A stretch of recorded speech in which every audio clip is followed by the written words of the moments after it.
Hi there.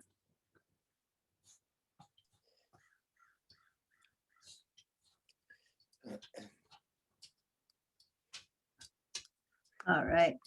Hi, Alan. Nice to see you. Today you really start the class. Yes, last week was introductory, getting ready for it. I know I feel like it's necessary. It's part of Zoom, but I feel like I waste one entire class of all my classes on just getting people up to speed, but that's just gotta do that. It's either that or no classes, right? So on the balance, at least we have a class. I understand. Yeah. Yeah. And I appreciate everyone who already knows the drill and the patience they put in just waiting for it to start with that. Can't do it without that. All right. Hi, everyone. Hi, Andrea. I'm glad that you're here, even though I know that it might drop. I'm glad to know you're somewhere in the mountains. That sounds fun. All right, everyone, go ahead and head into the chat. Hi, Pilar. Nice to see you again. Which reminds me, I'm going to say something. By the way, we have someone in class today for the first time, Charles. Hi, Charles. Do you want us to call you Charles or Chuck? Your email said Chuck. What do you prefer?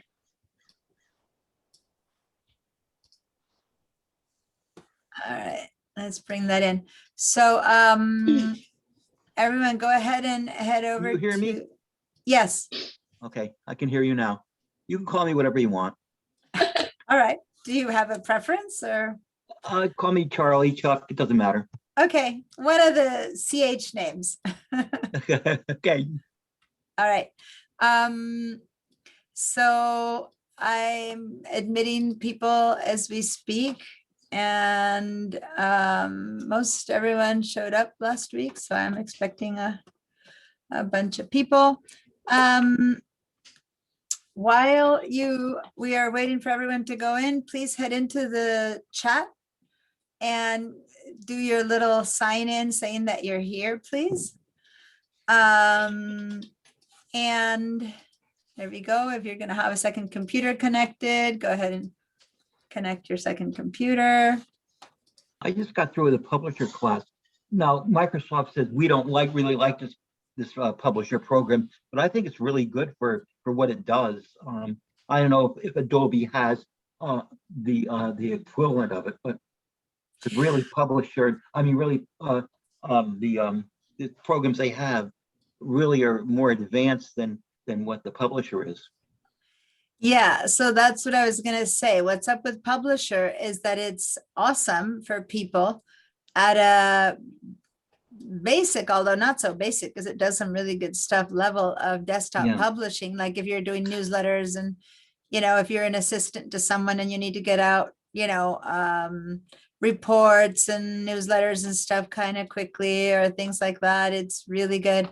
If you want to create something that's beautifully designed with your own material and you're going to do something that's really special, whatever, then you need something beyond what publisher can give you. Then you have to move up in level of what's possible, and that's Adobe, but it is a much more involved set of programs. So any of you guys who is using who has already used publisher or who has been using for example, there's all these programs now online that you can do so much knowing so little and have a great product, like for example, Canva online and things like that. They make things much easier. Google has their own too. Google has their own programs. Google has their own. Google has Draw, which is equivalent to publisher. They have Sheet and they have everything else too. Yeah.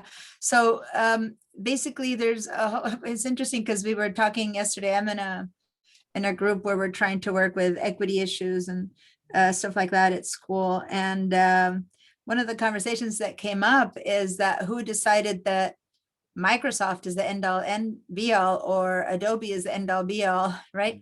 At levels of I brought up the question how I'm teaching these programs because they're the ones that are the most professional, the ones that you need to know if you go into the work place into the industry. But in the end, there's so much stuff out there that's free that that you can use. It's just, I think the difference right now is that when we talk about what's been universally accepted or what's universally used are those programs that big businesses use. And why do businesses use them? Well, for a host of reasons, they can do a lot more with them, but also because the people at the top of those businesses convinced you that they're the best and the most important, versus like a kid says, oh, I've been using Google happily, and why do I need to learn, Office?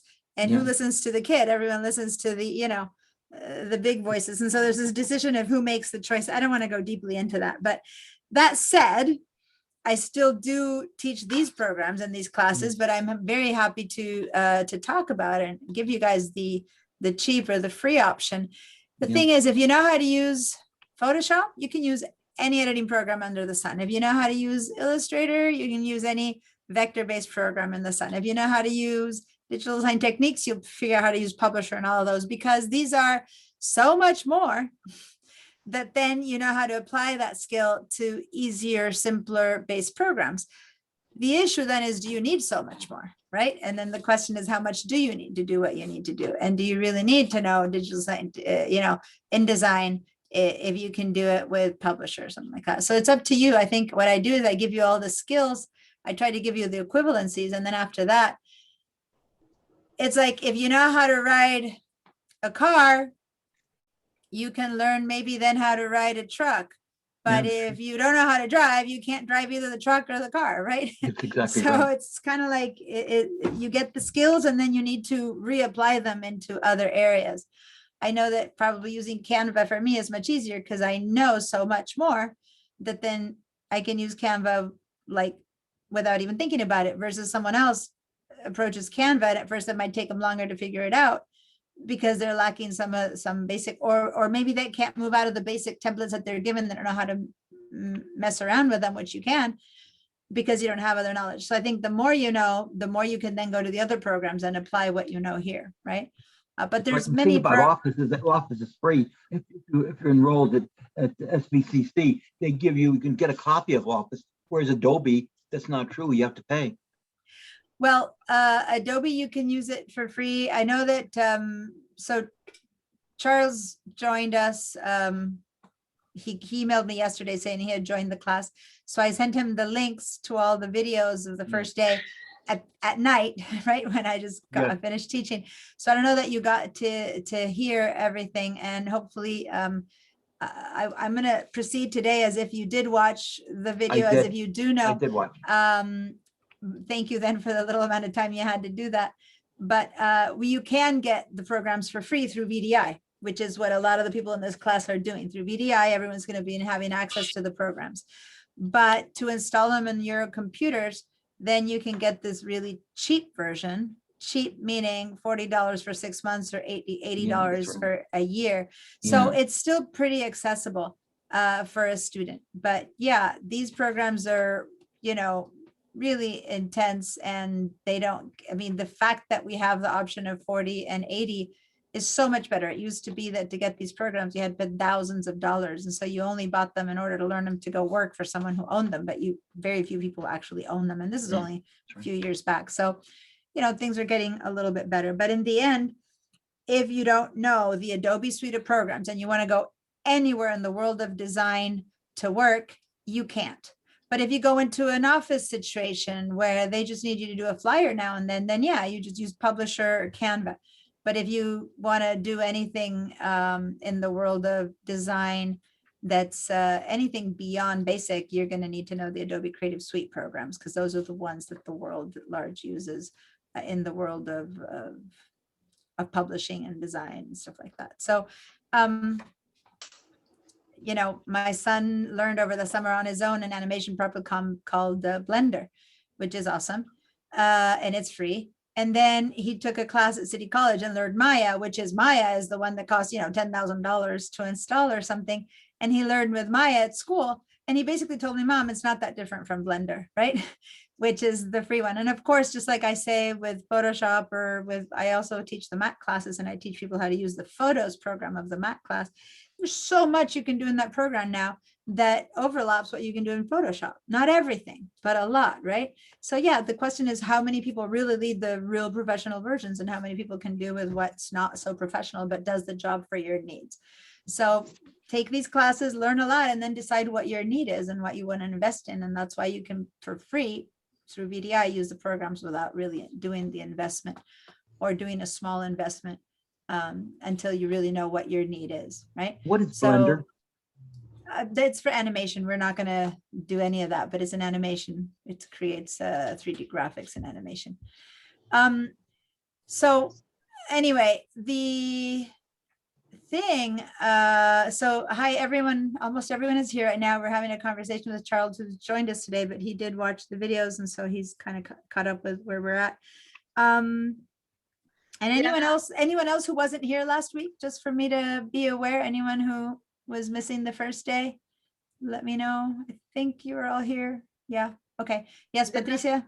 Yeah, I was trying to log in on my Pipe account and I couldn't. This morning I was able to do practice VDI, but today right now I couldn't. I was telling people VDI has been really weird this week. We had two power transformers. College account pipeline is not working. I don't know for some reason. Yeah, it's on Monday night. Two transformers, I guess Edison transformers exploded outside City College, and all of the west side and stuff went down. No power. When they got the power back on, but all of the school systems went crazy, and for 2 days nothing worked, and then they slowly started putting them online again. But we keep getting messages every day. I've gotten 5 or 6 messages from the IT people where things are still wobbly. They've had to, it was a disaster. It really fried our systems. And so every now and then pipeline stops working, then they send a message, then Canva stops working, and then VDI stops working. Give it some patience and some time. Hopefully by next week they've figured it out. I don't know. If not, call tech support and see, because what's happened is that of all my credit students who had an assignment to put in, of the 28 students that I have in one class, there's 4 students who they just haven't been able to connect again. The other 24 have. So it might be that your account was messed in a way that you actually do need to go to tech support and get them to help you with your account, versus most people are probably still fine. Keep trying it. Or I always say, try it with a different browser. And if with a different browser you can get in, because I usually get into VDI with Chrome, but this morning I couldn't get into VDI with Chrome, which is what I usually use, which was what was up when the explosion happened. So I've been using Firefox, and with Firefox I get in just fine. I think that, there's a lot in the systems that went awry that they're still trying to fix. And then you need to kind of close down your Chrome, clear out your history, clear out your cache, clean it up and open it up again, and sometimes even restart your computer so that it forgets that stuff that didn't work, and then it opens up again, and then you can start connecting again. Okay. Yeah, Firefox is, by the way, if anyone's worried about privacy, you should stop using Chrome, move over to Firefox. Or on the Mac world, Safari is so much more private. Google is the most unprivate thing there is. Anyway, but I don't even want to get into those issues right now. Too many things to teach. I can't teach you privacy right now, but yeah. All right. So one last thing I wanted to say, and for everyone, I understand, because I'm a student too in other classes, and I'm aware how nice it is to turn off the monitor and just kind of do my thing. My request is, as long as you're standing in front of the monitor and have no problem with having your monitor on, do your best, if possible, to keep it on. And it's fine if you turn it off because you need to move around or whatever, but it's much more humane to me to see people on the other side when I'm teaching than to see a lot of just names. But I understand that you don't want to be there for 2 hours on, just turn it on and off. But if everyone kind of takes turns, then it makes it a much more pleasant situation for me as a teacher. That said, I totally understand if you don't, so don't feel pressured. I totally understand if you don't want to be on. I get it. I'm not making you wrong. I'm just requesting those of you who are comfortable with it and can, it just makes it, it's like I'm talking to people versus to my brain. So anyway, it's a request, and I won't take note of who is or isn't turning their monitors on. Don't worry. All right. So one other thing I wanted to say, there's a new Photoshop class that I'll be teaching. that, and I just had the information here, give me a second, that if I don't say now, then I'll forget. And the reason I'm saying is because we just set this class up. There was a problem with the original, never mind. The whole point is that there was I'm trying to clean up my inbox to find the CRN. There was an overlap in schedules where I wasn't able to teach an evening Photoshop, so we created a new one. And if anyone wants to, I'm writing it in the 467-458. It's going to be Tuesdays, and it's set for 12:30 to 4:15. But I just talked to Emma. We're probably going to be. I'm going to write it. It's going to be 12 p.m. to 4 or something like that. I don't know. Let me see. 12:15. 12 to. I'd have to see what the change is going to be to 3:45 or something like that, or 12:30 or 12:15 to 4. I don't know. But anyway, starting March 30th, we just discovered it was gonna overlap if it ended at 4:15. So she's got to set a new schedule, but it's going to be within 15 minutes of, I just shared in the chat, the new Photoshop class that's going to be happening. And it's only going to be advertised to my students. So I'm going to be reaching out to all my students about it.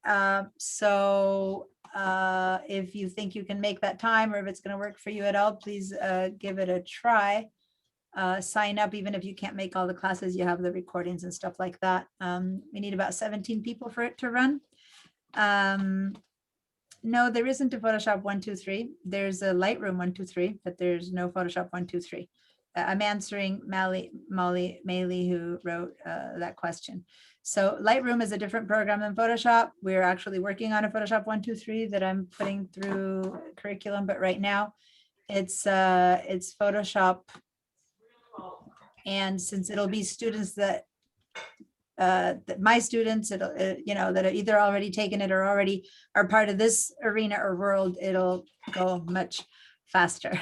Anyway. All right. If you want more questions about that or whatever, ask me later. I'll tell you more about it. But for now, I want to hopefully all this time that we've been talking, and I forgot to say it at the beginning, but if I hadn't, you should be signing into VDI. Those of you who have VDI, opening up. Bridge is the program we always want to open first. Okay, I began to explain a bit about Bridge last week. You always want to open up Bridge. And then after that, you want to start accessing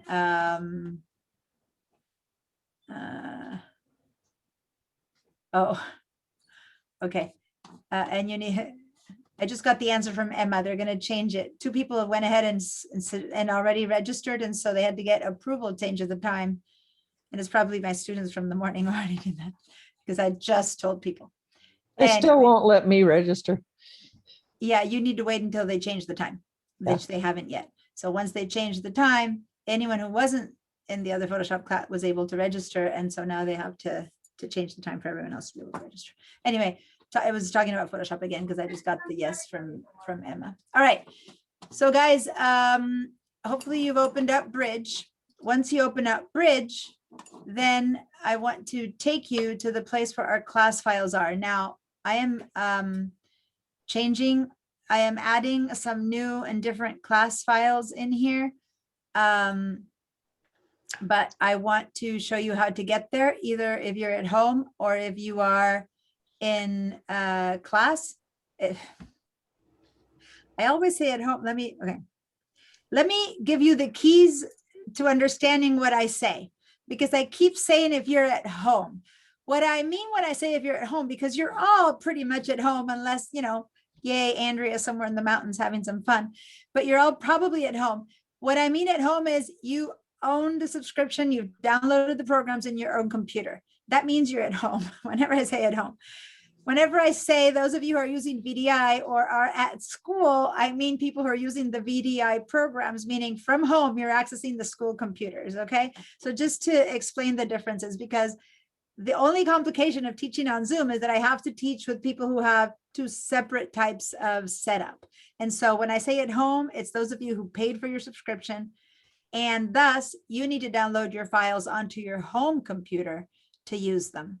Versus the people who are using the VDI or school computers, the files are already there for you to use and you don't need to download anything into your computer. You just need to access VDI. Okay, so that's the big difference. Once we get into the programs, everything will be the same, but I need that distinction. So for people who are on VDI, connect to VDI, open Bridge, and everyone who knows how to start, go ahead and start by opening up Photoshop first. Okay, open up Photoshop. So that gets going, Bridge and Photoshop. We're going to try to use 2 programs at a time versus 3. Today I was using Photoshop with my morning class and it is lagging. It's very slow. So I'm going to try not to have all 3 at a time. What we'll do is we'll open one, close it, open the other. We're going to start learning the differences, the distinctions, the similarities between all these programs. And we're going to create one project. We're going to bring a little bit of each in by the end of today so that you begin to have an idea of the rounded process. And then we're going to slowly start over the next few days, begin to talk more about the overlaps, the differences, what's the right one to use for what.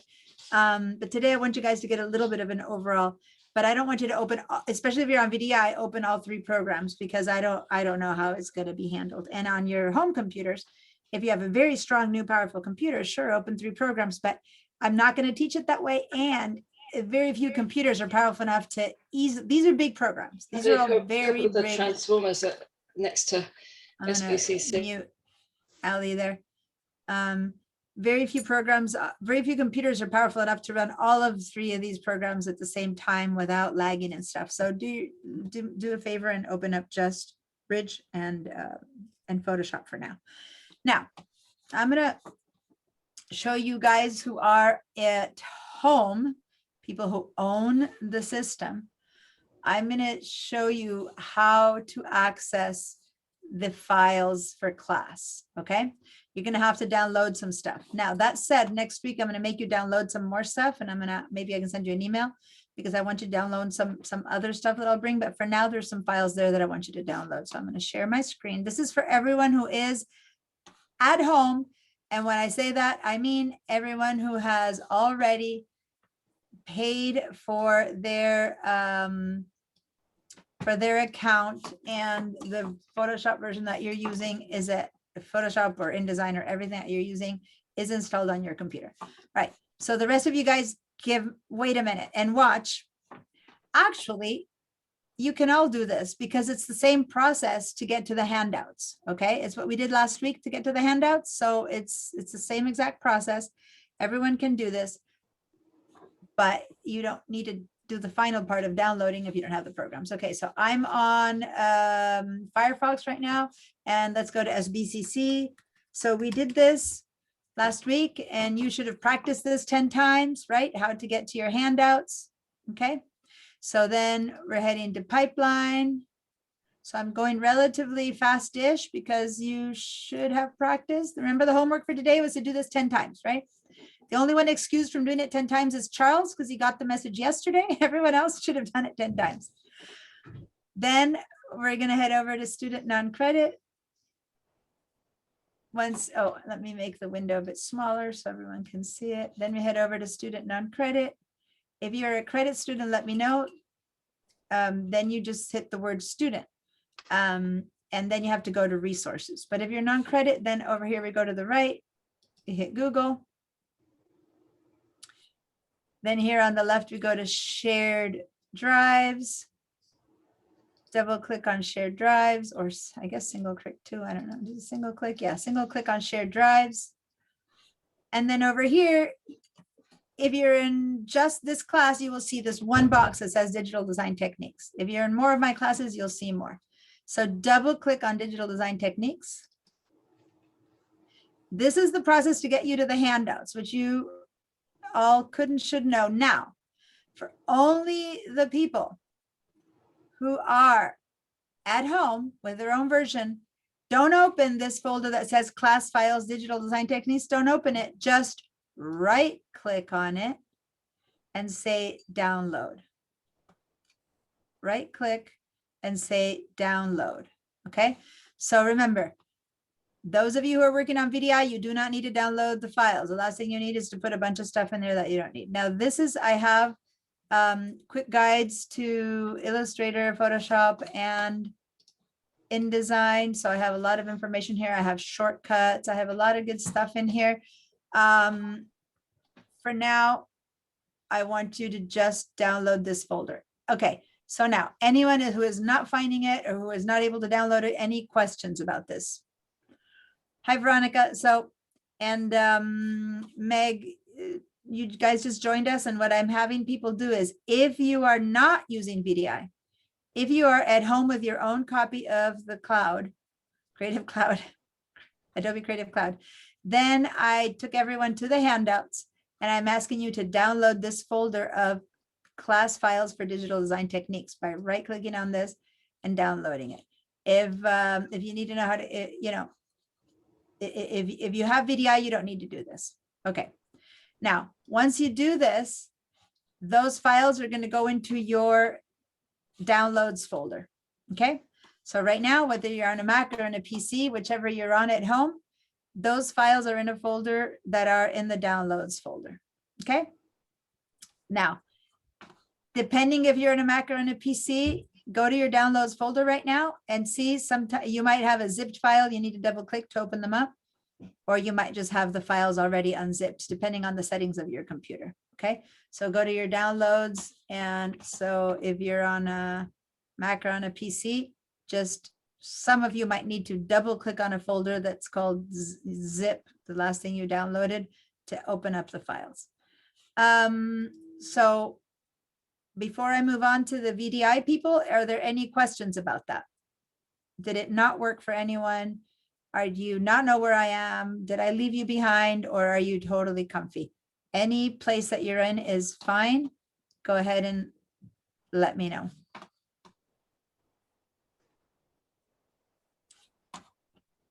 Nope, a few thumbs up. Thank you, Pilar. Any other? Nope.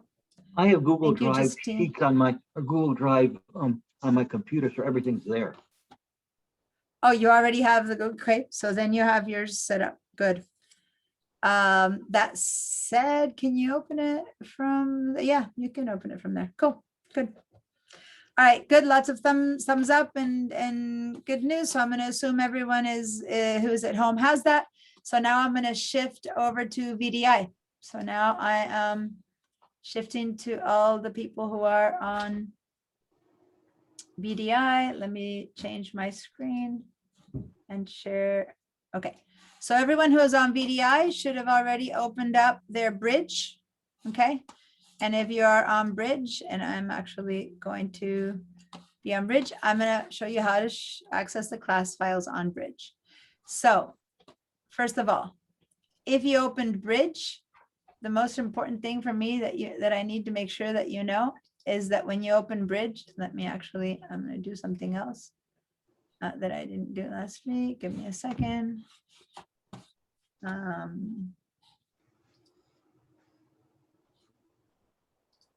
me 1 second. I had the other programs open already, and I'm trying to minimize them. Okay, so if you opened up bridge, I shouldn't have done that. Shoot. Okay, never mind. I was trying to make things easier, but I made them more complicated. So if you opened up bridge and only bridge, what you have here is a program that is usually kind of floating in the middle, something like that. But what I forgot to say, and I don't need to say, but I'm going to say, I'm going to minimize this. Remember that when you access VDI in the morning, you have to connect and disconnect to your Google Drive file stream. Okay, so you had to sign in. I'm assuming you already did that. Remember that you need to have a fresh connection of Google Drive. If you don't know what I'm talking about, let me know. Remember, when you first connect, it says sign into Google Drive. If you did that, that's fine. If you didn't do that, you need to then disconnect and reconnect. That's all. Okay. All right.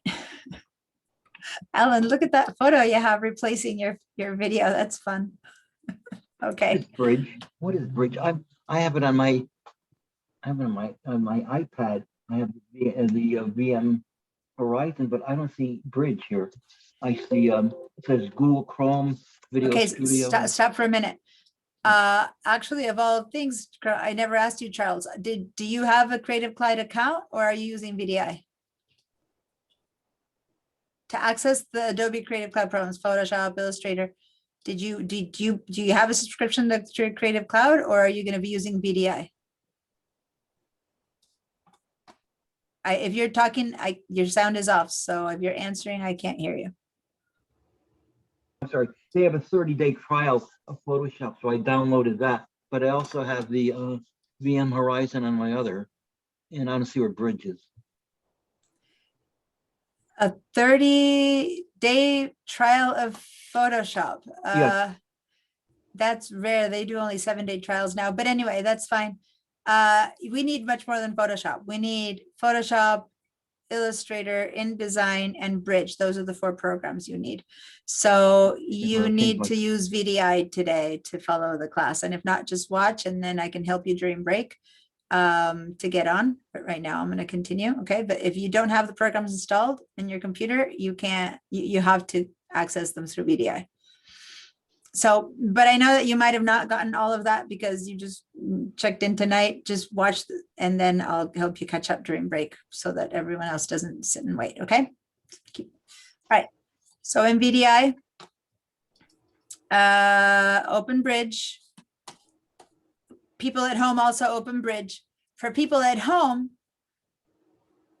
what I want you to do when you open Bridge and it shows up like this, kind of smaller than the screen is, I want you to go to the top right, and you might have done this already last week, so it's all ready. Hit that middle box and maximize so that it fills your screen. Okay, so that's the first thing I want you to do.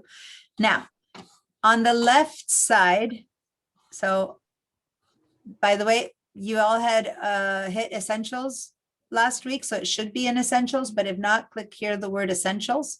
Let me get myself a little spotlight so you see my mouse a bit better. Here we go. Here's the word Essential. So you should be here. I had left you there, and usually programs stay the way they were last used. And then here on the left side, if you are at home, meaning your own software, then go find your downloads folder. So you might need to hit this PC, and then you might need to go and double click on your downloads folder. And that's where the files that you just downloaded will be for people at home. For people on VDI using the school programs, you hit this PC, and then we're going to go over to this choice that says Google Drive. So go find wherever you see Google Drive. Okay. So double click on Google Drive. And then you'll see either My Drive or Shared Drives. We're going to go to Shared Drives. Double click on Shared Drives. And then here you need to find, you might have 1 or 2 folders. It depends on how many classes of mine you're in. Double click Digital Design Techniques. So I'm leaving what's called a breadcrumb trail here on the path. You go to this PC, Google Drive, Shared Drives, Digital Design Techniques. This is the same set of handouts that I had shown you before. And this is that folder, Class Files, Digital Design Techniques, that we will just double click to open. And that's it. This is where we'll be. And this is the, for now, next week, you're going to have more files here. So everyone who's at home, I'm going to send you an email and I'm going to ask you to download the new files. But for now, everyone has these files to work with today. Okay. Now, who's not here? Who needs help getting here?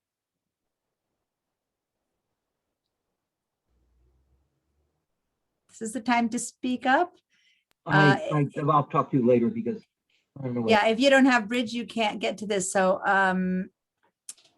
yeah, go and figure out how to get onto VDI. Maybe you can on the side be watching the video of how to access VDI, but I can't talk you through it right now, but I will help you during break, okay? I don't need to take a break. I'll help you catch up. All right. No one else? Are you all here? You all have your files either at home from your downloads folder or on Bridge from Google Drive? wait, I'm sorry. I got a little lost about like what was for the people at home and what was for the people on VDI. People at home need to go to their downloads folder. To do that, go to this PC, or if you're on a Mac, then go to your, I think it's just called Mac hard drive or something. Or if you see the word downloads, you might see it already there. You want to share your screen? I'll help you find it. Yeah, like I said, I'm sorry. I'm just still a little confused about what. That's okay. So why don't you, it's easier. And since I don't have anyone, I don't have a way to share that because I'm not at home. Why don't, do you mind sharing your screen No, so no, everyone else can see it? No, I don't mind doing it. I'm just trying to move windows around and get to it. Because of course I've got my window open and then I've Yeah, got the new window open. I know. At first it's hard to figure it all out. And you haven't shared your screen with me for a while. So it's for everyone, when you share your screens, it's 2 steps you need to do. First, you hit on the big green share screen button, and then you get a choice of windows to share. You select the one you want to share, and then you go again to the little green blue button on the bottom right. Okay, so you are at home and you're on a Mac, right? So here, what you I'm need. not at home. I'm on VDI. Oh, you're on I'm- VDI. Okay, then hit this PC. So Oh, on the left side, hit this oh, okay. PC. So on the, yeah, there. Click on this PC. Then the third choice is Google Drive. Okay. Sorry, for some reason I was sending you to downloads because I pictured you. Okay, now share drives, double click. Okay. And then Digital Design Techniques, double click. Okay. And once these pop up, which will take a little bit longer, when you're done with this, then it'll be a folder on the left. Yeah, that double click on class files, Digital Design Techniques. There you go. And the good news is that we only do this once. And then after that, from now on, you just stay here. The computer knows if you're in this class, when you open Bridge, it'll just be here. It knows where to go. Okay, so this is like a one-time thing. Okay. Thank you. Perfect. Thank you. Anyone else who, if you can't get to the files, you can't follow through. So anyone else who needs to get to the files? Veronica, are you on VDI or at home? Yes, I want to share just to make sure that I Okay. did it correct. Go ahead.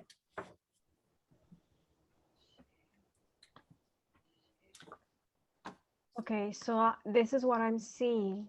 Supposedly I follow your steps, but look, I don't know if it looks a Okay, little bit- that's true because you got here a bit late. No, that's fine, but you're not in Bridge. You need to be in Bridge. So you got to the files, but you got to them through Google, and I need you to open Bridge. So go to the bottom left of your screen, very bottom left, start window.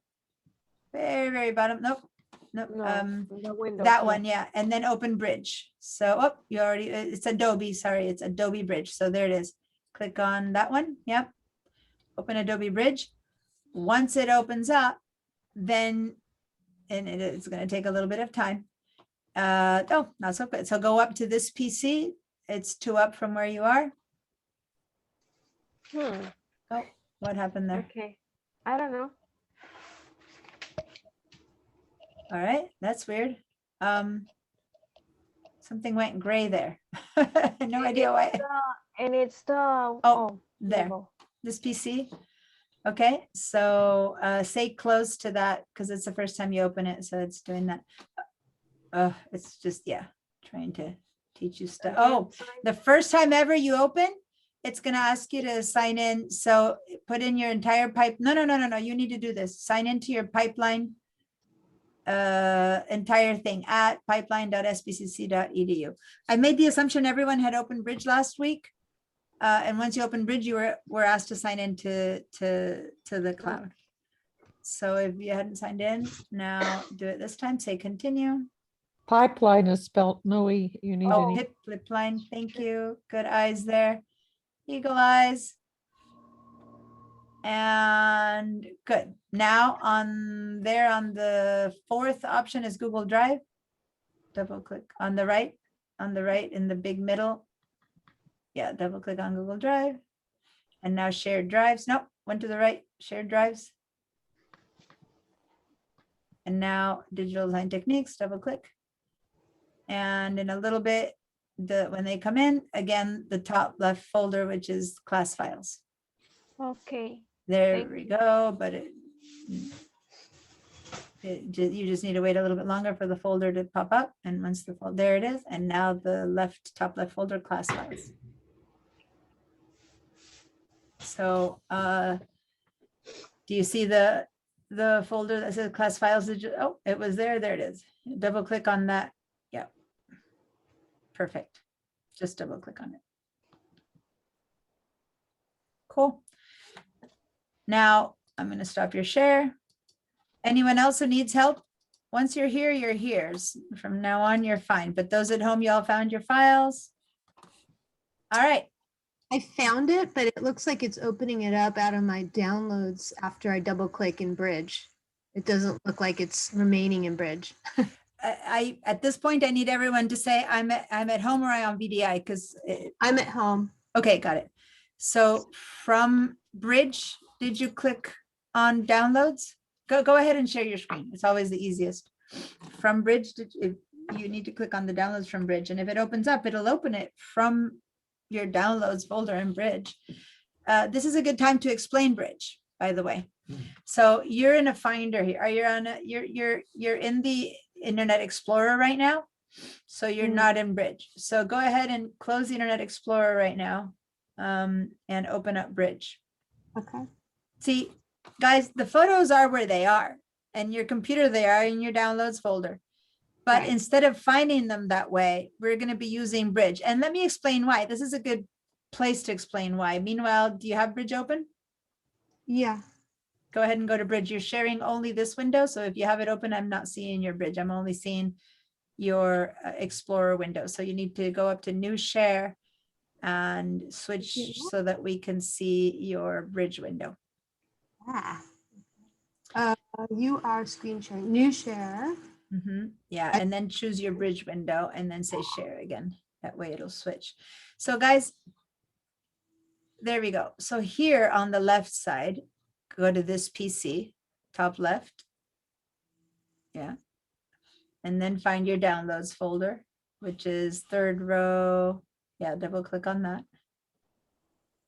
And now go to the folder called, which actually you were. Oh, I have a Yes. lot of them. Digital, was it class? class files. There it is. It just like yeah, double click there. Uh-huh. Yeah, double click on that, and there you are. Yeah. And yours, So that's oh, why yours are still zipped. we have to extract them. Can you open it from here as a zip file? If you double click, is it opening? Mm-hmm. No, it's not because you didn't unzip them. You need to go and back and unzip them from your downloads folder. They were down. Okay. Are you double clicking? Yeah, now I am. Yeah, because see, you're opening. You're on the zipped folder. Oh. Go back. See how it's ended up saying zip? You need to unzip them first. Go back to your Explorer. Okay, extract all. Yeah. So she's doing this in the background. She's extracting. And so here you're going to have to like refresh once you've extracted them. So those of you on a PC who have to, like the Mac just unzips them automatically, but on the PC you have to extract the zip. So now go up here and back up to this PC again, and then back into downloads again. That way it kind of refreshes, Okay. and then you'll find you should find the folder that's unzipped. So in Bridge, you have to refresh this screen and you get back to Bridge. Yeah. So go back, like on the left side, click on this PC again. That way you back out. Yeah. And then back into downloads. Now I recommend not leaving things in downloads, but that's okay. So now you should have a class files folder. There it is. Oh, I saw it on the top. There it is, the third folder. Oh, yes. See Okay. how it's not zipped anymore? Double click in there. Oh, now it's saying where it's supposed And to there we are. Okay, so now you're in the right place. Cool. No, I'm glad that you showed this because I wanted, this is what's happening to the people who have their files at home. And I wanted to make sure that everyone had a choice to see how to, now we saw both if you're on VDI or if you're at home, how to do this. Anyone else who needs to know how to open from Bridge? I'm having problems, Diana. Mhm. Share your screen and let me start explaining why we use Bridge. Those of you who already have Bridge open and are looking at their stuff, you'll see that the files that you're seeing there are PSD. When I say PSD, meanwhile, you have like an extension.psd and extension.jpg for Mexico, for Prague, for Precarious Works is another PSD. Once we go into the folders, you'll start finding other stuff. Okay, so scroll down, you're seeing things so big that it's hard to see the rest of them. No, not there, scroll down, but this is fine. You're in this PC. Put your mouse inside. Yeah, see the minus and the plus that you have with a little zoom down there? A little bit underneath, you see a minus. No, you passed it. Move to the left, that plus sign. Yeah, click the minus of it. Yeah, oop, minus. Smaller, smaller, smaller. So you see a bit better. There you go. Now you don't seem to have a bit bigger, so you can see that you went too small. Bigger, so you see the names. You don't seem to have set up your Google Drive. You are on BDI, but you didn't set up your Google Drive. Okay, let me request remote control so I can do this faster. Sorry, guys, this portion we didn't get to last week. So did you give me remote control access? Okay, so at the beginning of the class, you need to sign into Google Drive and you don't have it here. So when you click on this little arrow, and I'm trying to click on it, but it's not a very good remote control. Can you click on that? Yeah, that arrow there. There's your Google Drive. We click on that.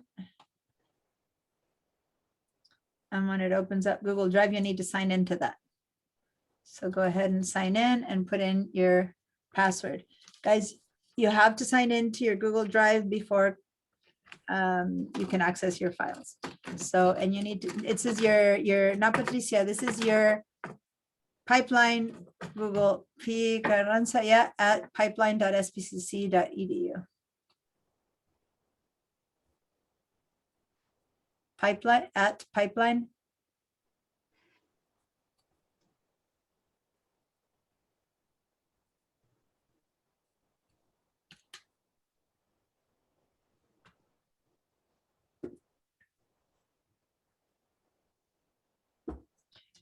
sbcc.edu and then hit next.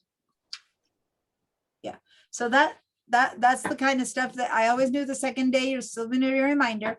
This is the stuff that you need to do. Always say okay to that.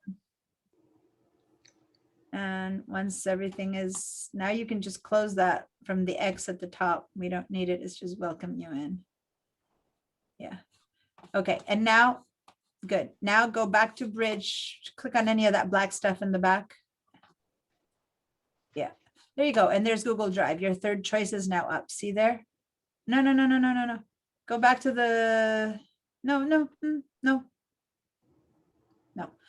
Okay. Get back into Student Drive. Don't click around on those arrows when you're in VDI, the back arrow takes you out of VDI.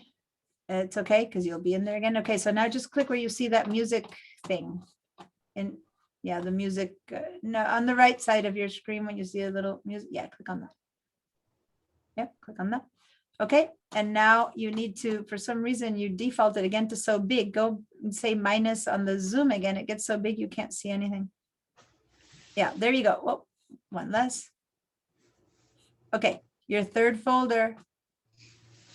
Scroll down, scroll back. It's right in front of group, but you need to scroll back to it. I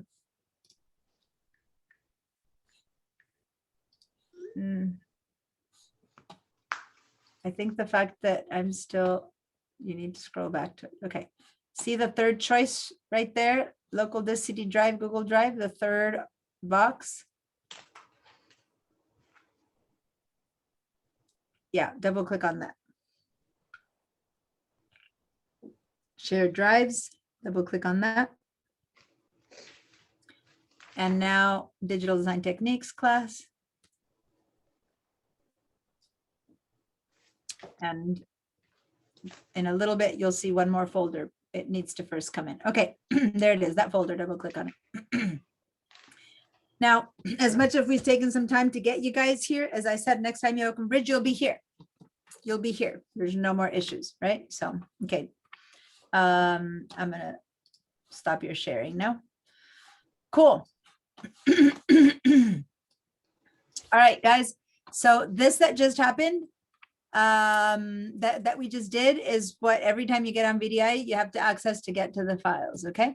So Maylee, you're saying that yours doesn't unzip? Maylee, did you figure it out? Maylee, you wrote saying that it won't unzip. Maylee, are you still there? All right, well, if you're answering me, oh, okay. Otherwise, take your sound off and answer me in person. So you were saying that it's not unzipping. Did you figure it out or do you still need help?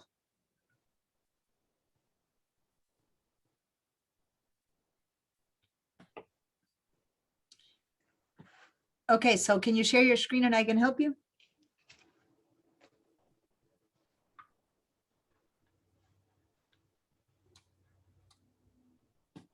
If you have you ever shared your screen?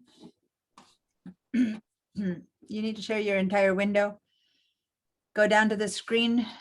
There it is. Okay. So head over to Bridge. Yeah, click on Bridge. But are you working on VDI? No, you're working on your own computer. Okay. So if you go to your downloads, you said that they were still zipped. So instead you need to first go to your Explorer. So see on the bottom where you have your Bridge checked, 2 to the left, you have the File Explorer. Yeah, 1 to the, yeah, click 1, no, 1 to the left is your file. 1 more to the left, little folder icon, yellow icon, left, the other way. 1 to the left. Do you have something in the way? After, yeah, there, click on that. That's your File Explorer. Okay, now go to your downloads, which there it is. I can, wait, stop. I see it right there. Class files, digital, okay. There you go, Digital Design Techniques, double click on that. See you guys, when it first comes in, it comes in with a big zipper and on the Mac, it opens up directly. Go ahead and double click on it now. And it expands. All right, so up on the top, see the big pink thing that says extract? Click on that word extract. Top, big pink, yeah. Is anything? Extract all. Yeah, I don't know why PCs are so much more complicated than Macs. Yeah, click on that, extract all. And just say extract. They'll It'll be sued if they copy everything Mac does. What's that? PCs will be sued by Apple if they do everything exactly the same way. Yeah. I just don't know if we put it in a new folder or if it did it into itself. That's the only thing I didn't check. But anyway, hopefully. Oh, no, don't stop sharing because I want to get you to the files. I need to make sure you're there before I let you go because I want everyone there. Okay. So now let's go to Bridge and it's still, that's weird that it's taking this long. It shouldn't need to copy. Go ahead and click on that X to stop this. It doesn't need to copy anything. It just needs to open them up. Close that process. So go back to the File Explorer one more time.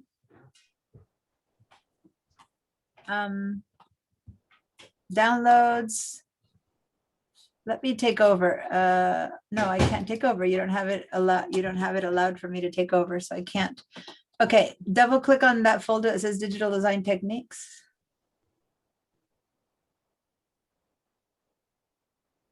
Yeah, because it only did one. Okay, backtrack up to the original folder. Go to your, go on the left side to where it says downloads. Yeah. It began to decompress, but you only got one out of it. So double click again the class Digital Design Techniques thing. And if it really is going to take that long, then it is going to take that long. No, the one that's zipped. This is the one where only one's unzipped. You need to go to the zipped one again. I was thinking that there's another way to do it. I don't know why on the PC it's taking so long. When we say extract all this time, put it in a different folder. So go to extract all. Yeah, and then so browse and put it in like your desk documents or your desktop. If it's a PC, you can put it on your desktop. Yeah, and then say, that's fine. And then say extract. And if it's gonna, it should go a bit faster this time, but if not, yeah, see how it's going much faster? Yeah, it was so weird, the other one. Okay, so now that's fine. When this finishes, then in your bridge on the left, when this, let it finish. I'm gonna stop your sharing, but hold on. When you're done with, when this reaches 100%, on the left side, see where it says in the black libraries, this PC, Michael Johnson desktop, way on the back? You're gonna have to click on desktop and find the folder to get to the files, okay? Maylee, does that make sense?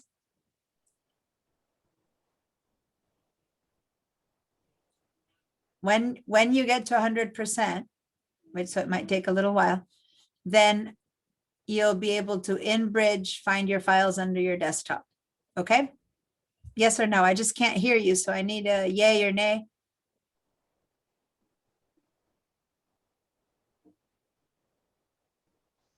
Okay, I guess your sound doesn't work. You're writing me a message. All right. Okay, I'm gonna stop your sharing. Okay, guys.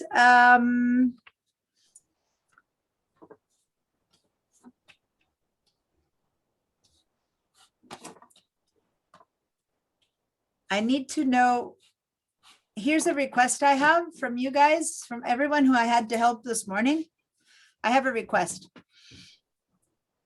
When I sent the email, and this is a request and completely from my heart, no one's going to be right or wrong, but when I sent the email with all the steps of what I wanted you guys to do, can you send me an email back and say, I tried it and I couldn't figure it out? Like, tell me what happened, because my goal with all my recordings and links and stuff like that was that we could avoid this today. I gave you links to like how to do all these things. So I need to know from you, something's missing in what I'm saying and what I'm doing that I had to help so many people. So did the recordings not work for you? Was it not clear enough? What do I need to do next time I get to the beginning of a class to help people get on board so that by the second class, you all are there? And if not, you had a whole week to ask me, well, this didn't work, I didn't get on, it didn't figure it out, because my goal is that everyone would be here from the beginning. So please, in order to help me as a teacher, can you say back, well, honestly, I didn't watch the videos, or honestly, I watched them and I didn't understand and I didn't feel I could ask, or I just forgot to do it, or whatever it is, just so that I know how to prompt people, because I need to know what to do better next time. Because I don't want to waste a class and a half on this stuff. I want to waste one class on this, not waste. I want to use one class on this, but I want to get productive by the second class. And so this applies to anyone who didn't even dare to speak out, who's out there hiding away, not having gotten there and going, I'm not going to say it. And to those of you who were very honest and asked me to help them, please give me some feedback to what I can do better next time so that everyone starts the second class ready to go with their files. Okay. I beg you, please do that. All right. I'm going to share my screen now. Okay, here we are. Supposedly everyone except for Maylee, because she's still probably extracting her files. But and I do have to admit, I've wrote down now, I did not give directions to extracting files, because since I'm on a Mac, I forget that people on PC have to extract their files. So I've already written down to give directions to people on how to extract their files. So this is new, for example, like I didn't do that. So how would you guys have known if you don't know how to extract files? So that's an example of me learning something that I need to explain. But if there's anything else there that that I'm missing, please let me know. All right. I extracted my files. I found out I went to SBCC and I downloaded the Google Drive again, and I have the files that you have, and they're all here now. Okay, but you need to have Bridge and Photoshop, and do you have those programs installed on your computer yet? I have the downloads that you sent. I have Yeah. those. No, you have to, okay. You're a different case because you don't have the programs and you don't know how to get to VDI. We're about to get to our first break relatively soon. When we get to our first break, I'll help Okay. you get onto VDI and then we'll be fine. But for now, I'm gonna continue. Thanks for what you did, but now we're gonna continue from this point. All right. So guys, why we use Bridge is because as you guys saw from Meili and someone else's folder, if you're on a PC, you can see those files in your downloads through your file explorer. If you're in a Mac, you would see them through your Finder, right? So the files are there. In fact, if I go to the Finder here, and it isn't necessarily something I want everyone to go do, but if I go to the file explorer here on VDI, under Google Drive, shared drives, here are the files as well. This is what everyone is getting to if they are in their homes, right? You have the files here. But the thing is that, first of all, on the PC, for the most part, you don't see extensions.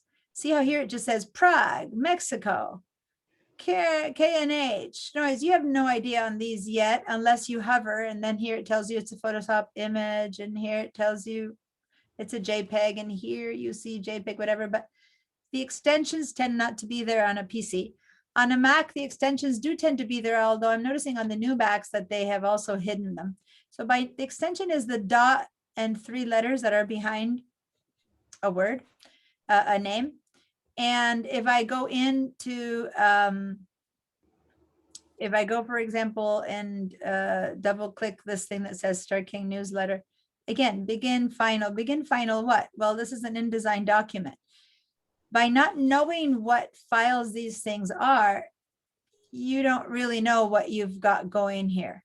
Versus in Bridge, you get so much information about all of these files just from Bridge itself. And you know if it's the right one to use, the not right one to use, is big enough, small enough, what kind of file it is. You get tons of information about these files that I'll show you how to find out. The second thing is that if I just double click on a JPEG from the Finder or the Windows Explorer, a JPEG opens up in some kind of viewer, like depending on your Mac and a PC, on a Windows Live Gallery viewer. I don't even know what it opens up in Windows. On a Finder, it opens up. On a Mac, it opens up something else. But if you are in Bridge, a Bridge is an Adobe program. Any type of file created by all of the different Adobe programs, be it videos, animations, photos, drawings, illustrations, vectors, audio files, whatever type of file you have in Bridge, if I double click a JPEG right here, it knows that a JPEG needs to be processed in Photoshop. So Photoshop opens. A PSD is a Photoshop document, .psd, so it knows that it needs to open in Photoshop as well. If I go into this folder called Star King Newsletter, this is an INDD, which is an InDesign file, and Illustrator Bridge knows, and it opens up your InDesign program. Okay. To back out of these folders, you can go up here and at the very, let me get myself my spotlight again.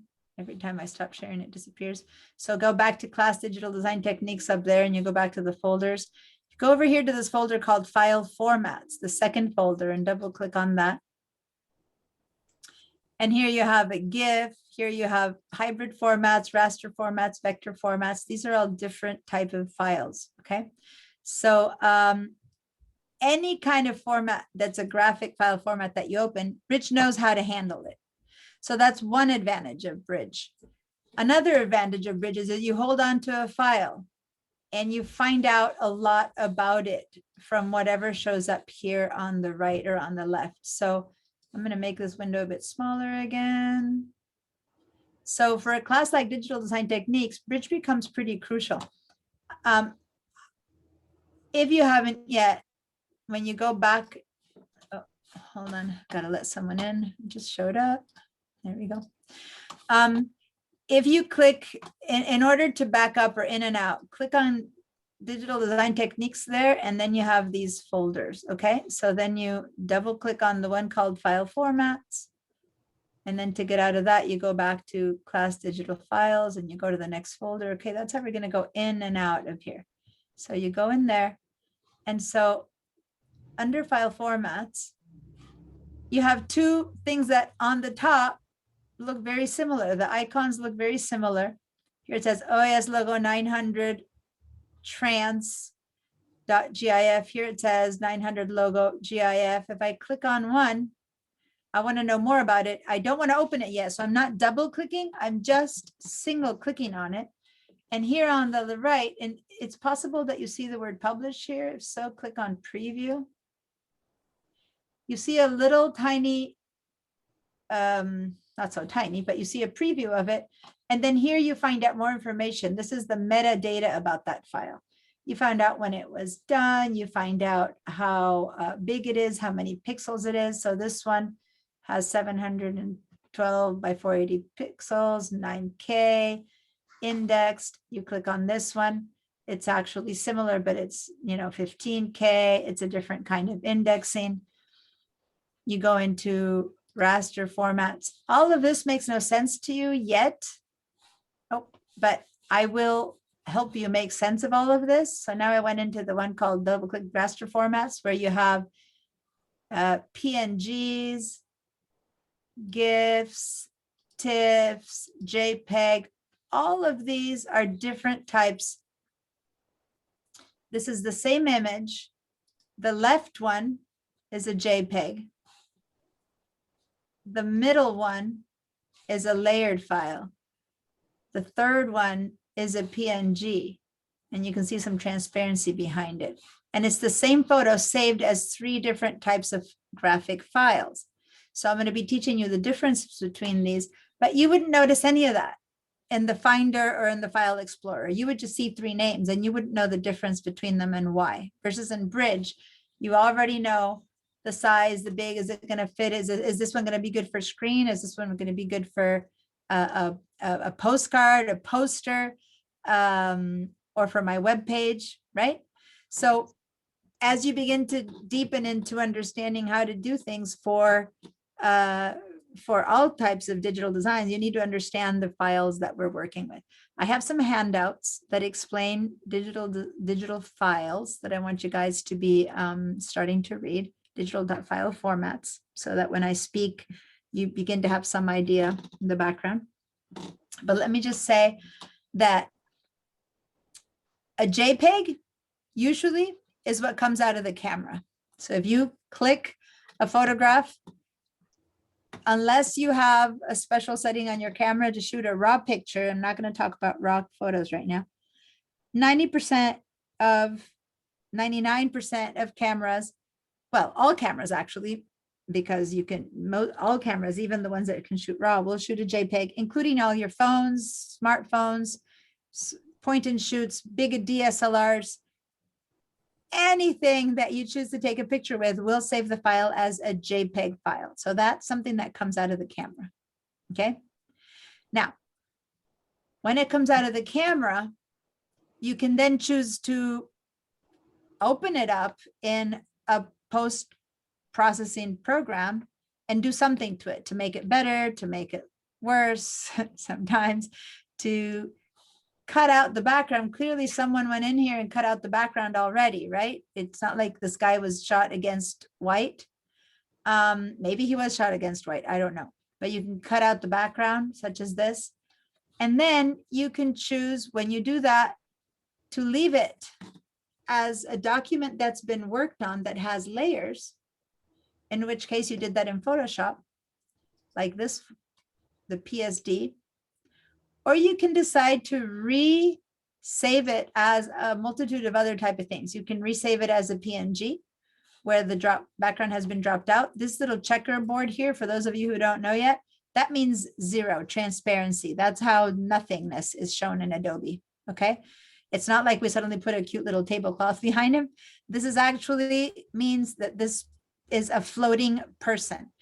So if you put a floating person on a website, then you can have a photograph underneath him, right? Or you can have text going up into under his armpit or something like that, meaning there's nothing there, okay? Versus if you put this photograph or this photograph in a website, then it's a person with a block of white around him on top of an ocean, right? Versus the PNG, which is 2in, is just this person floating above a cliff taking a picture of the ocean, whatever, I'm inventing that, right? But he doesn't have that white background behind him. So those are two different kind of files. So I'm going to show you how to go from the JPEG through to the PSD where you drop the background and end up with a PNG, where you end up with this transparency image that can be published online. On the other hand, this transparency image, the PNG, cannot be published in a brochure. You cannot put a PNG into a print document. So how do you have an outline of a person if you're going to say that same photograph is going to go on your web design and it's also go on your postcard telling someone, hey, come learn photography in my photography class. And you want to put a poster of this guy, but it's going to be a print, a postcard or a brochure. Well, you can't use the PNG. So what kind of file do you use? Well, you revert it back into a JPEG, or do you use a TIFF, or do you use a PSD? Like, what do you use next? Okay, so that's kind of the type of things that we're going to be dealing with here to understand styles, formats, what are the right images, how to cut stuff out of them, how to put them back in there and make them whatever file you need. So, all right, here you have a GIF. Notice here's a PSD. Notice his shirt has been colored green versus here it was red. Okay, so we're going to teach you how to make changes like that. Here's another layered file, which is a TIFF, and here's another TIFF. So these are all, every one of this photos or image formats are pixel-based formats, meaning they are made out of the material that photography needs to project itself. So it's like the cell of a human being, that smallest element that makes us as humans. I guess they're smaller than cells.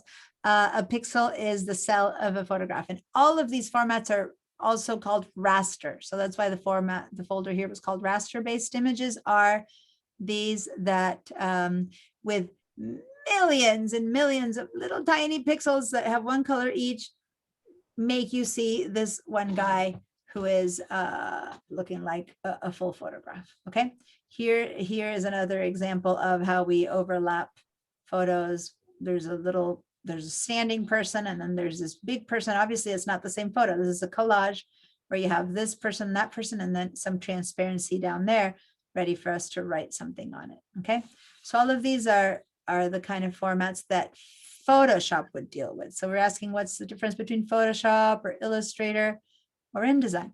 All of these are files that you can only handle through Photoshop. They're pixel-based images. Only Photoshop handles pixel-based images. Now, let's head back under File Formats, click on File Formats, and let's go into Vector Formats. I'm going to double-click Vector Formats. And there's just two little examples here, which are .ai. That means Adobe Illustrator.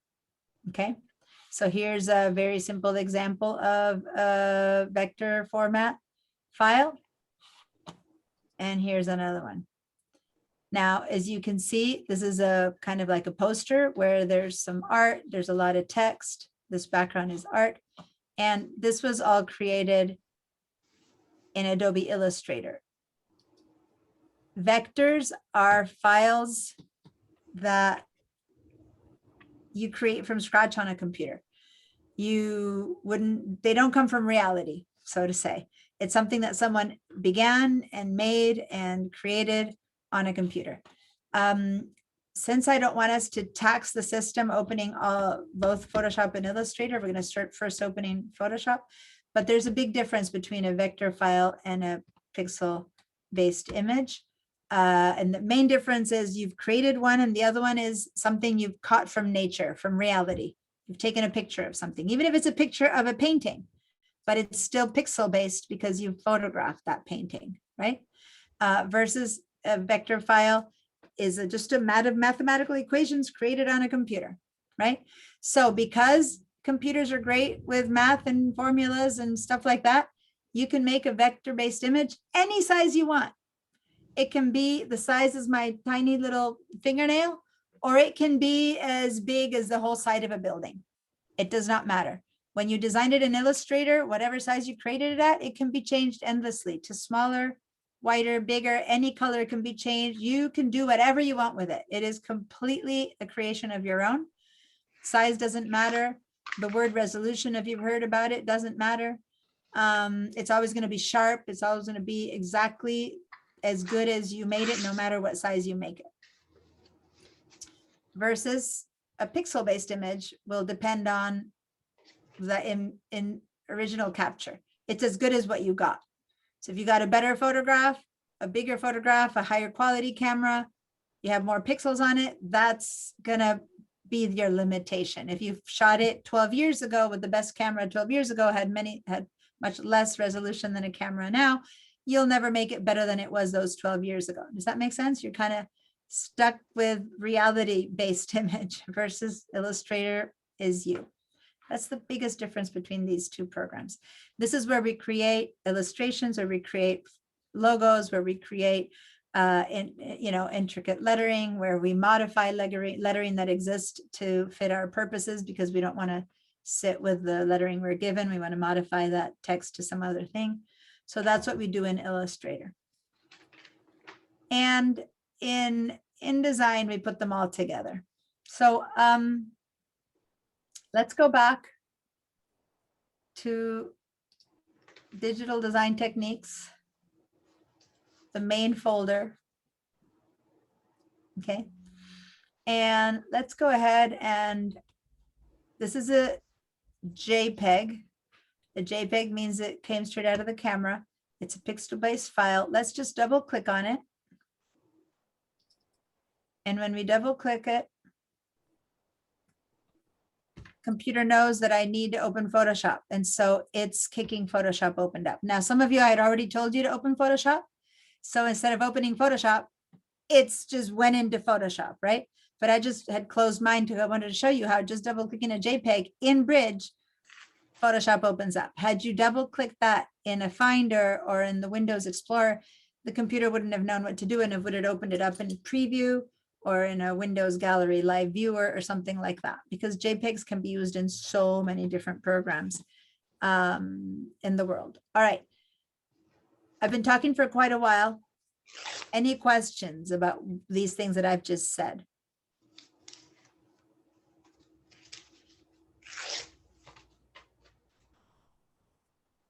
Hello?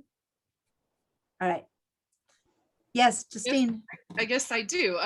So yeah, I had earlier opened Photoshop, but now when I double click on that image, it's telling me drag and drop a file or select one. And then it's got a little window up in the right hand. Oh, I see. Things are still loading. Okay, it's taking it a little while. Anyway, there it is. Never mind. Okay. Yeah, I've had a really hard time today in my morning class with Photoshop. And it looks like I am still having a really hard time with VDI. I mean, it is basically taking forever.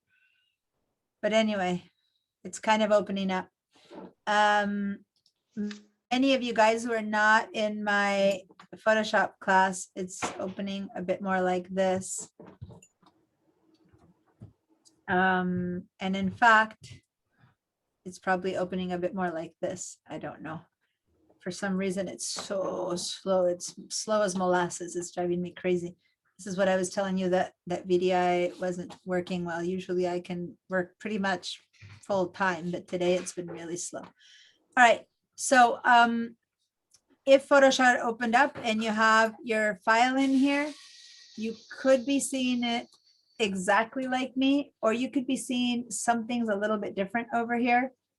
I want to make everybody see the same stuff. You might be seeing some things that are showing you some learn this, or it might even be saying new because it's your first time opening Photoshop, that kind of thing, right? So if there's any box here that says new, learn this, learn that, if there's an X to click that little box in front, please just close that box. We don't want any of those. And then over here on the right, if you're seeing anything different or like what I'm seeing, it doesn't matter where you're seeing. If you're in my Photoshop class, that's fine with what you're going. I'm going to bring people to that. Over here on the far right, do you see my mouse? There's a series of choices, and one of them, like to the right of this little microscope, or not, magnifying glass, to the right of the magnifying glass, you'll see a little window, which if you click, you'll see a set of choices: essentials, 3D, graphic and web, motion, photography. You see that? Did y'all find that? Yes. Okay, so these programs, every time you open one of these programs, it's as if most people have one or two different hobbies. Like maybe some people are oil painting painters, and a very different group of people does watercolors, and a very different group of people does mosaic, right? And another group of people does ceramics, and another one does, some people do all of that. Well, if you walk into the studio of someone who does only one of them, you just see all those tools. But if you walk into a studio of someone who's all of that, then they probably have more like cupboards where you pull out the watercolor stuff and then you put it away, and then you pull out your pottery materials and you put it away, and then you pull out your sewing and your sewing machine and you put it away because you're a multi-type artist. So that's Photoshop. It has so much that it can do, that these are kind of like those cupboards where if you're going to be do graphics and web and you click there, here are your cupboards opening up, giving you tools for graphics and web. If you're going to be doing photography, you click on that and you get these tools, or actually you get some other tools. Or if you're going to do motion because you're editing film, you can edit film with Photoshop, then you get these tools. So it's like you're choosing different set of tools that you want to start to work with from the beginning. Does that make sense? Yes. So the one that the computer starts you on is essentials. It's like a little smorgasbord of a little bit of everything, figuring out that we're going to need a little bit of everything. Now, for people who are in my Photoshop class only, I have them go to photography. But since we're in digital design techniques, where we might do a bit of here and there, I'm going to have us start with essentials this time, where there's a bit of everything to handle the photographs. Now, for those of you who are in my Photoshop class, when we get to Photoshop, remember to shift to photography workspace. But for now, shift to essentials, just that we all have a similar set of tools to begin with. Now, over here on the left, you have the main tools that we're going to work with. Once you select, let me stop this for a minute. I'm going to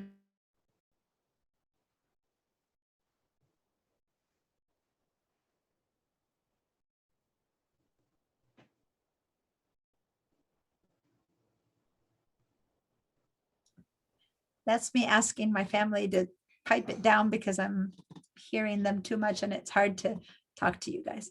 Hopefully it's not bugging you guys. I don't know if you were hearing noises in the background, but it was really bugging me.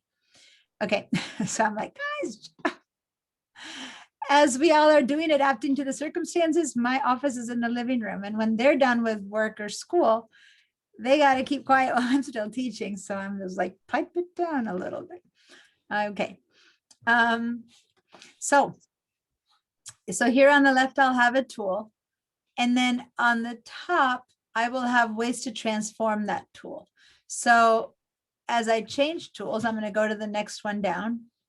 You see how the choices here to transform that tool have changed? And then I'm going to go to another one way down here, for example, and I have another set of choices and I'm going to go way down here. So see how this changes all the time based on whatever tool you're choosing on the left. Now, the tool that I want us to hang out in normally is this one at the top, which is called the Move tool. And that's the one that I want us to start with. Every one of the programs, Illustrator, Photoshop, InDesign, they all have the same kind of setup. Where on the left, you have your main tools. On the top, you have some transformation tools. And on the right side, you have some palettes or windows that allow us to work with those tools in a deeper fashion. And there's a set of choices that you're going to have to make about what workspace to use. So that's the same everywhere. Now, just as a show of hands, can you guys raise your hands, virtual or digital, if you have used Photoshop before, which is a program that more people might be more aware of. So if you've used Photoshop, please do a little show of hands or give me a digital. Okay, so those of you who are not visible, and everyone else, keep your hands up a bit so I can get a bit of a general idea. Okay. Now, there's many of you who are not saying yay or nay. So actually, let's do it the opposite way. How many of you here have, I'm going to clear your hands. And if you have not used Photoshop before, can you go down to the choices and to the remote control, go down to the emojis and write down a no? Or yeah, raise your hands. So if you've not used it before. Okay, so Andrea and Charles and Francis and Veronica and Justine. All right. And Anne. Okay. The reason I'm showing you guys this is because I want you all to be aware that there's, in this class in particular, I get people from all over the spectrum. And that's fine. You're not going to end up an expert in any of these programs in this class. Rather, you're going to learn how to move around the whole environment and how to use all of them at a certain level. And then you're going to be able to, oh, hi, whoever's with Bonnie. That was cute. My son comes now and then and gives me a hug like that. And I'm always like, oh. So whenever you are done with this class, you'll discover, oh, Photoshop is really interesting. I'll take an entire Photoshop class, or Illustrator is really interesting. I'll take an entire Illustrator class or stuff like that. But it's okay. No matter your level, you're all going to learn quite a bit out of this class anyway. How about Illustrator? How about, let's go the opposite. Just tell me no if you've never used Illustrator. Raise your hands or write no or thumbs up if you've never used Illustrator.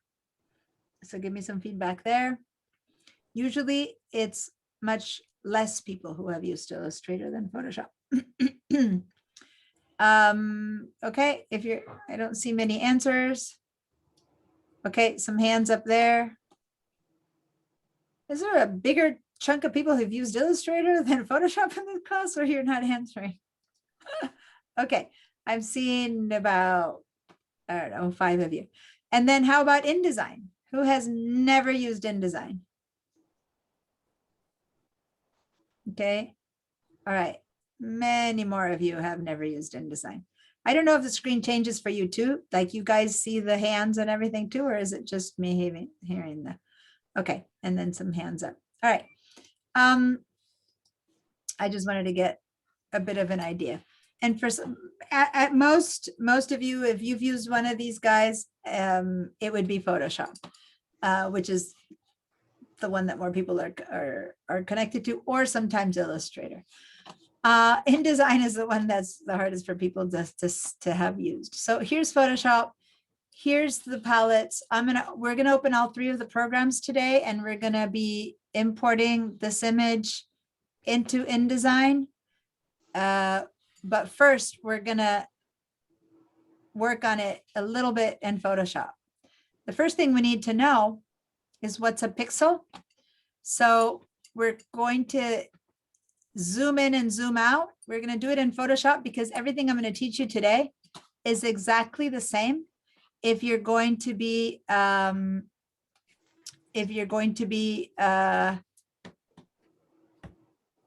any of the programs, everything I'm teaching you right now is the same in InDesign, Illustrator, Photoshop. It's how to handle yourself in and out. So go to your keyboard, and if you have a Mac, then click on the command, hold down the command key. If you have a PC, Or if you have VDI, so I have a Mac, but I'm on VDI, then you're really on a PC. So then hold down the control key. So hold down your control key, keep it held down, keep it pressed down, and then find the plus and minus key that are up on top by the numbers. And as we go, control plus, and control, and then keep the control held down or the command held down, and then go plus, plus, plus, plus. You'll see that we're zooming in to the program. We're zooming in, we're zooming in, zooming in. And if you hit the minus, you start zooming out. Okay, so each time you hit the minus, you zoom out until it gets smaller and smaller. So that's the quick way to get in and out of a program. Now look down here where my mouse is pointing to the 25%. If this is a photograph, the way you want to look at a photograph, and this is not so in illustrators, it's not so for vector images, but for photographs, meaning for raster images or pixel-based images, you want to be able to get to 100%. So you can go plus, plus, plus a few times until you hit 100%, or you can do control and then tap the 1. Keep the control command held down and tap the number 1. And you'll see how it jumped to 100%, right?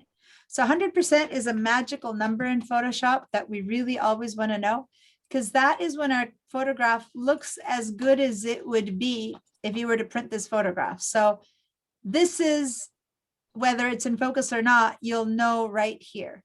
And I'm looking at this photograph and I want to be able to see a bit more of this vase, and it's kind of on the right side. So what I can do is I'm going to hold down my space bar. And when I hold down my space bar, my mouse turns into a hand. And so I'm going to click my mouse and drag over to the right so that I can drag my image over a little bit. Okay. And so that's holding down the space bar. And now I can see both. And then I let go of the space bar when I'm done. And now I can see my vase, but I'm still at 100%. Okay. So now that I'm at 100%, I can look and what do you think, you guys? Is this photo sharp? And the answer can be nuanced or not.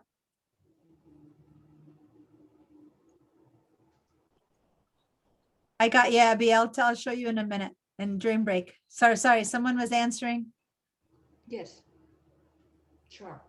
Okay, someone is saying yes, it's sharp. I couldn't tell who's saying it. Anyone else who thinks it's not? Or any other answer? Bonnie? It looks different. It looks a bit different, huh? Different as in anyone has another opinion? I'm not saying it's a right or wrong opinion. I'm just asking if anyone has a different opinion. Okay, so here's the deal. Photography has, when you take a photograph, there's this thing that allows you to change the sharpness level of an image. And I'm not going to go into photography right now. Some sessions I get to teach photography, not this session. But this thing has a thing where part of this is very sharp, part of this is very sharp, and part of it is not. So notice that this area here is pretty sharp. This vase is pretty sharp. This rim is very sharp, but look at the back rim. The back rim is already not sharp. Can you tell the difference between the front rim of this vase, how tack sharp it is, and the back one that looks kind of fuzzy? I don't know if you can tell, but that's okay. It takes some time to train your eyes into that. But if I do control plus one more time and control plus, say 1 or 2 more times, as soon as I walk out of the 100%, then, and I'm going to move back into this vase so that you can see the details, then everything starts to look fuzzy, doesn't it? And that is not that the photo is not fuzzy. It's just that you're above 100%. Okay. So if you're above 100%, you cannot gauge the quality of the photograph. It's already beginning to look pixelated. It's looking kind of soft and fuzzy only because you got too near.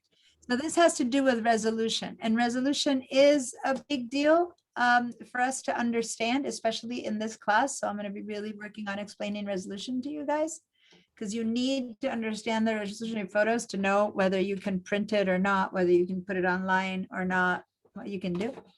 But over here, I'm going to have us now keep going and say, so let's keep going now. Let's do control plus, control plus, control plus, and keep going further, further in. And the more you go in, the further it gets blurry until you start seeing the pixels. See how you're beginning to see those little wonderful boxes that I told you about? And look, we're at like 12,000% or something like that. So each one of these guys, welcome to those of you who had never met a pixel up close before. And I'm going to go control minus to back off a little bit to see some others. Notice that each pixel has its own color. You can only have one color per pixel. It's the combination of all these pixels put together and then kind of seen from afar that give us the idea of shadows and details and wrinkles and, you know, texture. Okay. So if you have many more pixels, you can get more texture, more detail into an image than if you have less pixels. Does that make sense? Because if you define something with 10 pixels, it'll be less detailed than if you define something with 1,000 pixels, right? Because then you have that much more nuance that you can add. So having more pixels in an image tends to give you, if it's sharp, if it's good quality, right? Tends to give you a better possibility to the quality of that image than if you start with very few pixels. Okay, so how many pixels the image you have doesn't mean it's good quality. If someone shook their camera and has bazillions of pixels and someone was really sturdy and has very few pixels, that photo is still going to be better than the shaken one, right? So it's not like apples and oranges here. But given that both cameras, one that can capture many more pixels and one that can capture fewer pixels, shooting the exact same space with the exact same, you know, tripod, so the situation is the same, you'll get much more information out of the one that can capture more pixels, meaning that in Photoshop, we can do more with it, okay?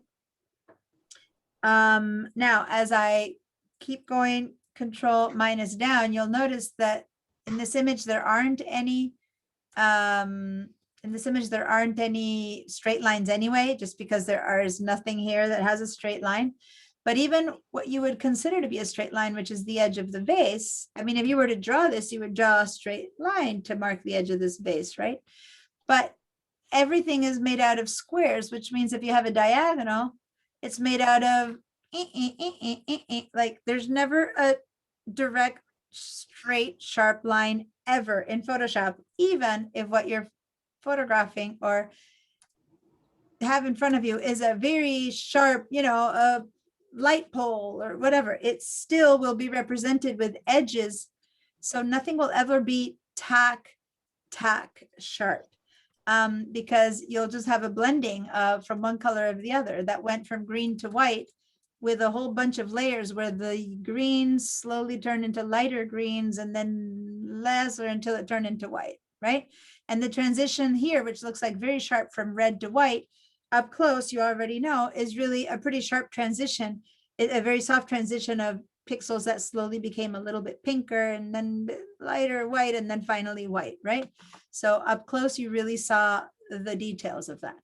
That's the thing about Photoshop. You're limited by how many pixels you started with. Now, I'm gonna leave us open right there. Let's head down to Bridge and open an Illustrator file. So over here, actually, hold on, let me look in here for a second if I have a nicer one. Aha, here I have 3 of the same thing. So that's a good one. So in Bridge, head over to the first folder that's AI, Adobe Illustrator versus PSD files, Illustrator versus Photoshop files. Double click on that folder. I'm noticing I haven't given you a break. Let's just open this and then we'll take our first break. So here you have the same flower as a JPEG, as a PSD, and as an Adobe Illustrator file. Let's open the Adobe Illustrator file to start with. Double click. Since it says .ai, our computer is going to go into this whole mode where it's in the background. You might think nothing's happening, but it's kicking Illustrator open. Okay. Because you're doing it once again from Bridge, and it knows. Now, while Illustrator is opening up, you can click again on Bridge. And at the same time, let's click on Flower JPEG. So double click Flower JPEG and it's gonna go open up in Photoshop. But since Photoshop was already open, it's gonna open faster. Okay. And now I want us to go back once again to Bridge, but this time we don't see it. So down here, for those of us who are on VDI or on anyone who has a PC, you can see Bridge right there, BR, this is PS, and this is AI. You can see that versus if you're in Mac, you'll see it on your dock. You can just click on the dock of the BR, which will actually be on the other side. For Mac, it'll be BR, PS, and AI. It won't say the name of the files, and that's how you get back to Bridge. And now we're going to open PSD, which is also a Photoshop document, which is also raster. So it's going to open Photoshop, and we're going to double click on that one too. I want to open all these files, and then we're going to work inside of these three to distinguish the differences. But now, both of the files that opened up in Photoshop opened faster because Photoshop was already open. And you have a JPEG, the flower PSD, and the Mexico image. We have 3 images open in Photoshop now. Can you see how here I am scrolling in between all the 3 images? Mexico, flower, JPEG, and flower PSD. Yeah? Yeah. All right. Now, by now, probably Illustrator has opened up. So I'm going to head down here and there it is, flower AI. I'm going to click on AI. And here we are, the flower in Adobe Illustrator. Now, here on the left, some of you are seeing these tools like that, usually to start with. So this is your first, for those of you who hadn't. Hold on. Abby, at the bottom of my bridge, it just says 3 items. It's not tabs. At the bottom here, you mean? Yeah, it just says where you just showed me all, yeah, where your cursor is right now, it just says 3 items, 1 hidden. Are you, you probably are not in, oh, there it is, 3 items, 1 hidden. You don't have down a bit lower where you see the tabs of your programs that are open? Are you in your own computer or are you in VDI? Yeah, I'm in my own computer. Are you on a Mac or on a PC? On a Mac. Oh, that's why. On a Mac, you don't see this. This is a PC thing. On a Mac, you're going to see them down here. Let me switch for a second to what it would look like on a Mac. And I don't have, because my computer was so slow, I don't have my files open right now, but let me share you guys what this looks like on a Mac. So I'm showing you a Mac screen right now, right? And in my Mac, you have a dock on the bottom like this. And what you need to go is in this dock, and yours might not be getting big or not, but you'll see a big BR here. Yeah. That's Bridge, a big PS, that's Photoshop, just like I have here. So when you're ready to click on Bridge, you click on the BR. When you're ready to click on Photoshop, you click on Photoshop.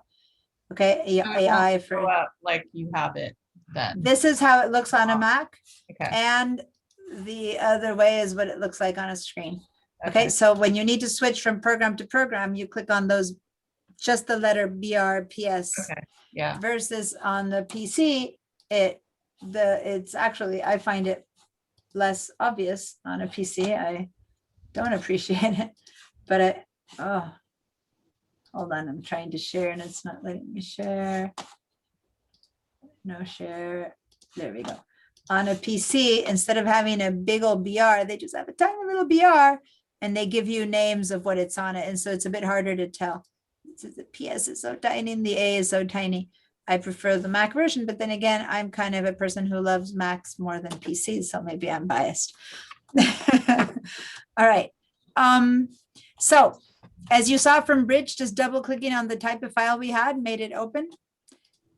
back to Illustrator. Here on the left, you have the tools just like we had in Photoshop. Here on the top, you might be in something called Essentials when you start. Let me just change mine to Essentials. So this is probably what you're all seeing when you start. Let me make sure, let me reset Essentials, because since I'm teaching the Illustrator class, I've already modified this. So has everyone seen something like this in Illustrator? Ish, like this? Okay, so on the left side, you have the basic set of tools, and on the right side, you have the windows. I want you up here, you'll see the switch workspaces that we had before. Only in Photoshop, we had like 5 workspaces. Look at all the workspaces you have in Illustrator. Web, typography, tracing, printing, painting, layout, essential, classics, and essential. I want us to switch to Essentials Classic. It's a little bit more similar to Photoshop and to InDesign, and that way it's easier.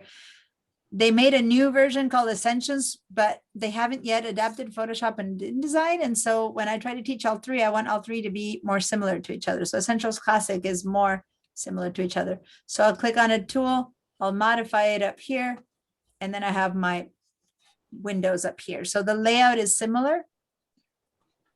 And unless you know what you're doing, you can't see. So here in the bottom, you see the 49%, which is my zoom ability. If I zoom in or out, same with Command plus, Command minus. First of all, go ahead and click on this flower somewhere. And you'll see. We're gonna have a break. Yeah, I'm gonna give you guys a break in a second. I just wanted to quickly show you the zoom in and out. Okay. So that's all. Select the flower. I won't give you more details about what we're doing, but select the flower and then let's zoom in again. So we can do exactly the same, Control or Command plus, plus, plus, plus, plus.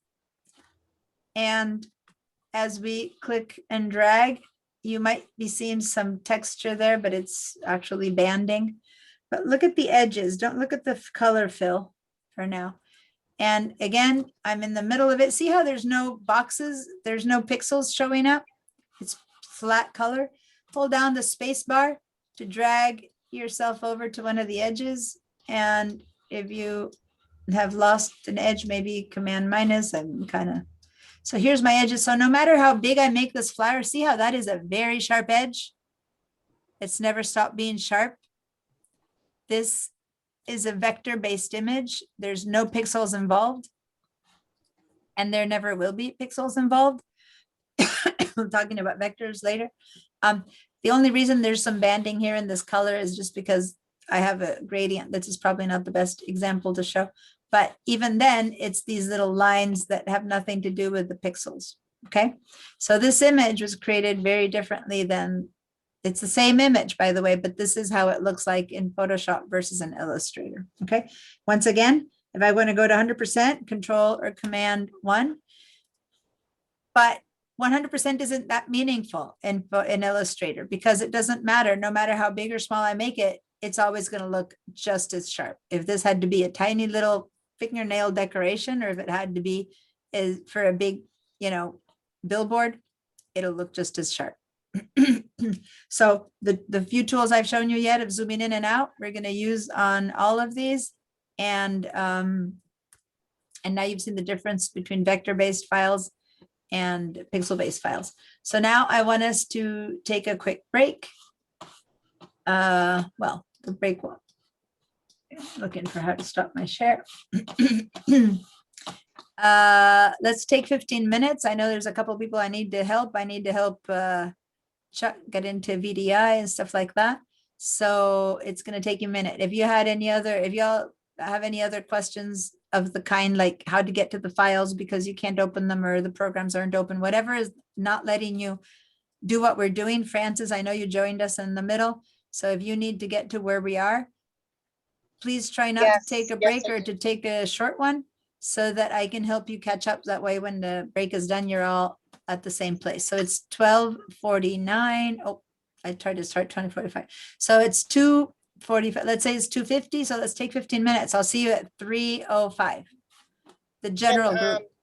I'm just getting I've been driving the whole time. I have the dentist appointment and I'm just getting in. I'm so Yeah, sorry. that's But I've been fine. So listening and that's I get a fine. lot of it already, so I shouldn't be too bad at it, but I do have to get into the You VTI. need to get into and your I'll- VDI, and I'm gonna help Charles now get into VDI, and anyone else who's still having issues who didn't tell me, I'm hang out. gonna get out of this one and get back in on another device though, in 5 Okay, good. minutes. Great. So let me know when you're in, and I'm gonna check in. Charles, are you there?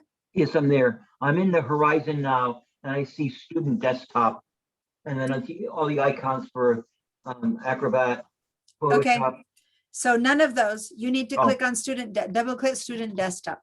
Okay. I double click And- student desktop. Yeah. And And if you now want it's to, just if you getting in want to there. share your screen, that way I know how I to do can. that. Okay, so while the student desktop it takes a while to turn on, right? Yes. So while you're doing that, in your Zoom, am I stopped sharing? Yeah, go down to the bottom of our Zoom window and notice that there's a big green button. If you hover to make it all light up again, otherwise it kind of goes dead for a while, but click on Share the screen. Zoom. Yeah, I see it. Share screen. Hit Okay. share screen, and then you'll see another window there, and you're gonna see all your different windows that you have open, and one of them will be the window, either your desktop or the, it's yeah, there. and you hit share screen again. Okay, great. So now you are signing in, and that's gonna take a while, so we're gonna wait it Yeah. out. And once it's done, I'll help you catch up to get So I your was stuff. confused about Photoshop and the pixels. I always thought that they said, well, you know, your pictures you could take, we can fix it so it looks a lot better. But according to what you're saying, you can't because of the pixels or No, we can definitely fix it so it looks a lot better in Oh. Photoshop. We definitely are gonna work and manipulate those pixels. But what you can't do is say that picture was shot in a way that you have enough pixels to make something be an 8x10 photograph. uh-huh. If you try to make it a 20x30 photograph, it'll look horrible. But if Oh. your camera shot it to be good enough to print at 20x30, that's fine, but you probably can't turn it into a billboard. You're Okay. limited in size of printability, but not in quality. You can certainly make it look much better. What you're Okay. limited is in what size you can print it out. That's Okay. the only limitation you have. So Abby, if you're still there, yes, that's the new Zoom version. It has the option to blur, and it's new and I love it. Yeah. Because I hate all the fake backgrounds, but this really works for me. All right, so Charles, good. It popped in. Now, there's a couple more things you need to do before you can be ready to get going. And one is that you need to sign into your Google Drive file stream, which, sorry, at the very bottom right of this screen, bottom right, move your mouse way to the bottom right, under where it says user and desktop and student. So, Oh, yeah, I got it. Yeah. okay, now go further right and then down into the black strip. Okay. Good. And now to the left, that little upwards triangle, a little bit to the left of where you are. Left, other way. Oh, I'm sorry. Yeah, Oh, yeah, I that's see it. fine. Yeah. Click on that. Cool. Click on that. Yeah, click Okay. again. Okay, see on the far right, the little icon on the far right is your Google Drive. Click on that. All right. So, oh, looks like you're signed in. The thing about being signed in is that when you first set into VDI, sometimes it gets corrupted. So you need to kind of disconnect and connect again. Let me show you. Go up to that little gears icon. That's no. Right there. Keep that open. Go back to where you were. Turn that. Oh, Yeah. Click on that. Yeah. And bring that Google. Click on that little Google icon on the bottom right. that, Yep. Yes. And now if you move up, there's a gear icon on the top of that white window. You might be covered by stuff, but do you see on the right of that window? Do you see the end of, you might be having other stuff on the right. You might need you're to, on top of me. yeah. Can you grab your window and make your window a bit smaller or pull it I in? just moved you over. Okay, good. So now do you see the gears icon like above the word notifications? Yes. Yeah, Click on this that. one? Yeah, the settings? gears. Yes. Okay. Click on that one. And then go to preferences Okay. and then disconnect the account. Gotta move you again. Okay. Sorry. Disconnect. It says under where it Oh, says that's it. Yeah, I got Charles it. Mattis, Yep. disconnect the account. Okay. So Sign out it'll of be Google, yes. removed. Say okay. Yeah. And then Now go back in and it'll ask you sign in. So now put in your pipeline at pipeline.sbc.edu. You need to do this at the beginning, one time, every time, just to Okay. clean up, make sure that your files aren't, just to make sure that your files aren't corrupted. It's a VDI issue. Okay, say okay.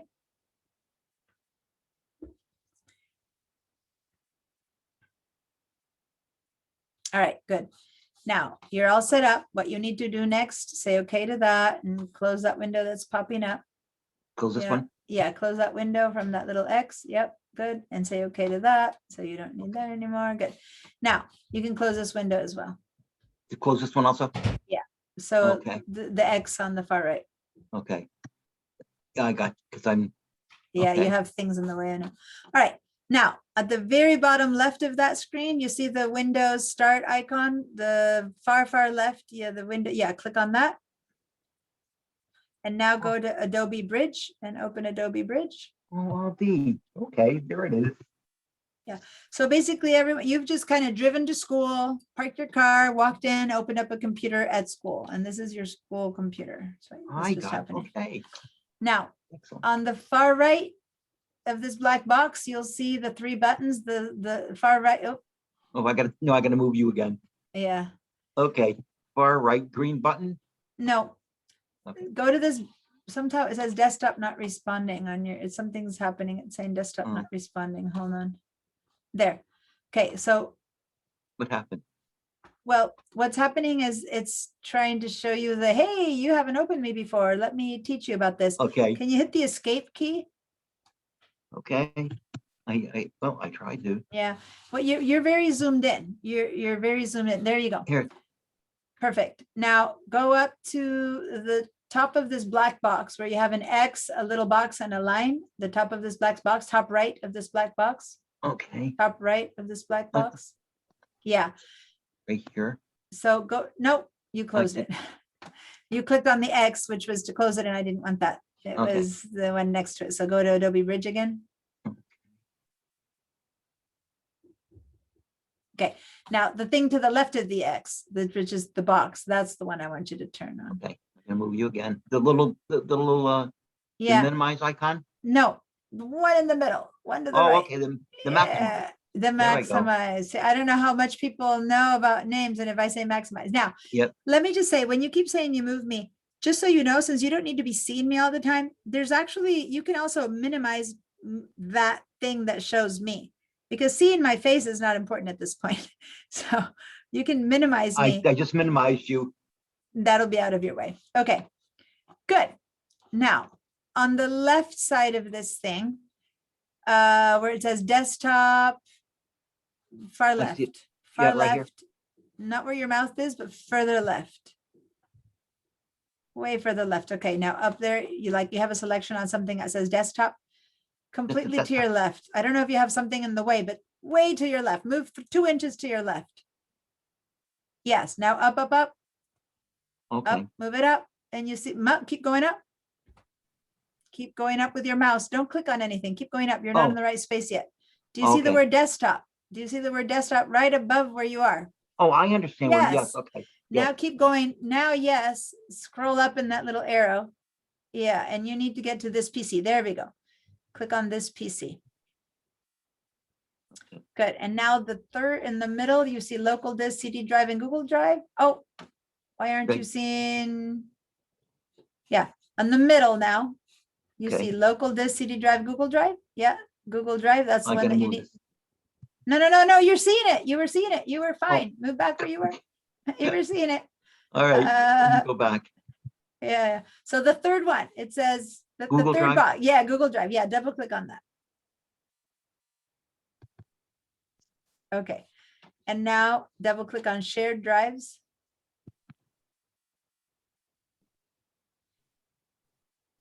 Try again. I didn't think it didn't double click again.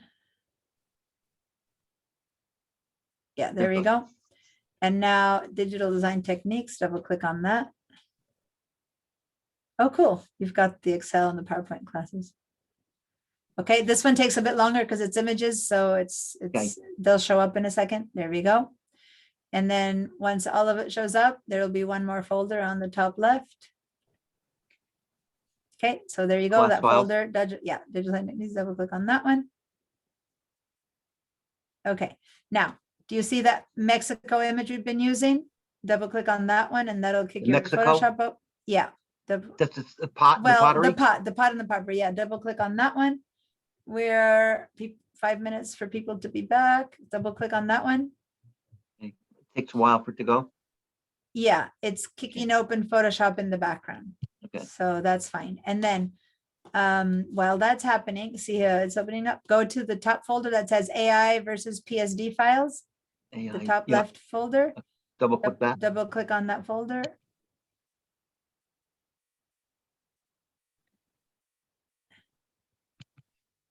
Mhm. That take a while also. Double click. Yeah, it's just that since you're opening Photoshop in the background, it'll take. Okay. But I think you move your mouse every time you double click. I think this one isn't going. Keep your mouse still when you double click and try it again. Okay. There it goes. There it goes. All right, and now you can double click on, first do the other two since Photoshop is already open. Double click on JPEG Flower and PSD Flower. Okay. So they open up into Photoshop whenever Photoshop opens. Yeah, and then go back to Flower AI and double click on Flower AI and that's going to kick Illustrator to open. Okay. And Alrighty. that in the bottom Photoshop is already open or is opening. So go to see where you see the big old Adobe Photoshop in the bottom. Can you There's click the on that? Illustrator. Illustrator's opening up. Let it open. It'll take a while. Go down and see if your Photoshop is ready. Okay. Click on that. It seems to have a message. The fact that it's in that color is weird. Oh. I'm trying to see what's happening. Normally it should be like Oh. the other one. So, well, let's give it a second. Let's let Illustrator open up and then we'll Okay. see what's happening to Photoshop. Okay, while that's opening up, I noticed that Francis, you just connected. We still have a few more minutes before everyone shows up. So your Illustrator is fine. Seems to be It opening. looks like the Yeah, Photoshop. Mexico. It looks like Photoshop is in too. So let's wait until it all settles in because we opened a bunch of stuff at the same time. Maybe I'll just spend the money and get the monthly or whatever. That's your choice. Yeah. Before you go to the store, you buy the program, Adobe Cloud or whatever, and it's yours. Now it's every Yeah, month. but do you know how much it costs to get these programs? It costs like $2,000. Yeah. Oh. These are not the kind that people would just put out some money from their pocket. These are Oh. expensive. So the fact that you can pay a subscription and especially the student price makes it much more doable right now. It is. Yeah. Okay. So this is Illustrator. Well, we're waiting for it to for Photoshop to get ready. Then if you want to practice the control, we don't do much more. Let's just wait for Photoshop to open. I'm actually going to stop sharing some things since when we share, things go much slower. I'm going to stop your sharing. Go ahead and tell me how it goes because it uses your taxes your system less. Tell me how do you stop the share screen? I already did. Oh, okay. Go ahead and tell me when that Photoshop stops having that yellow word on it with Mexico and you can click on it and actually see it. Let me know that you're ready to go. Okay. All right. Francis, I know that you're just connecting and when did you take these classes? Was it in summer with me? I see it says the desktop has no sound or audio, but a big monitor. Sorry, you have to get on another device to hear. Okay, so whenever you can hear me, she's writing that. Okay.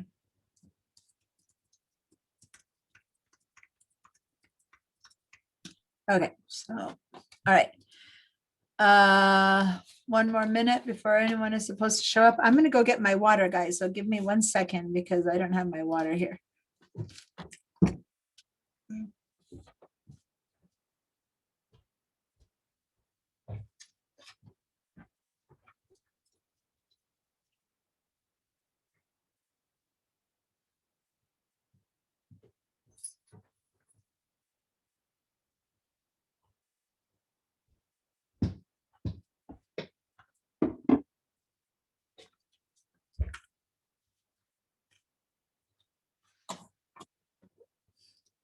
Okay, so, yeah,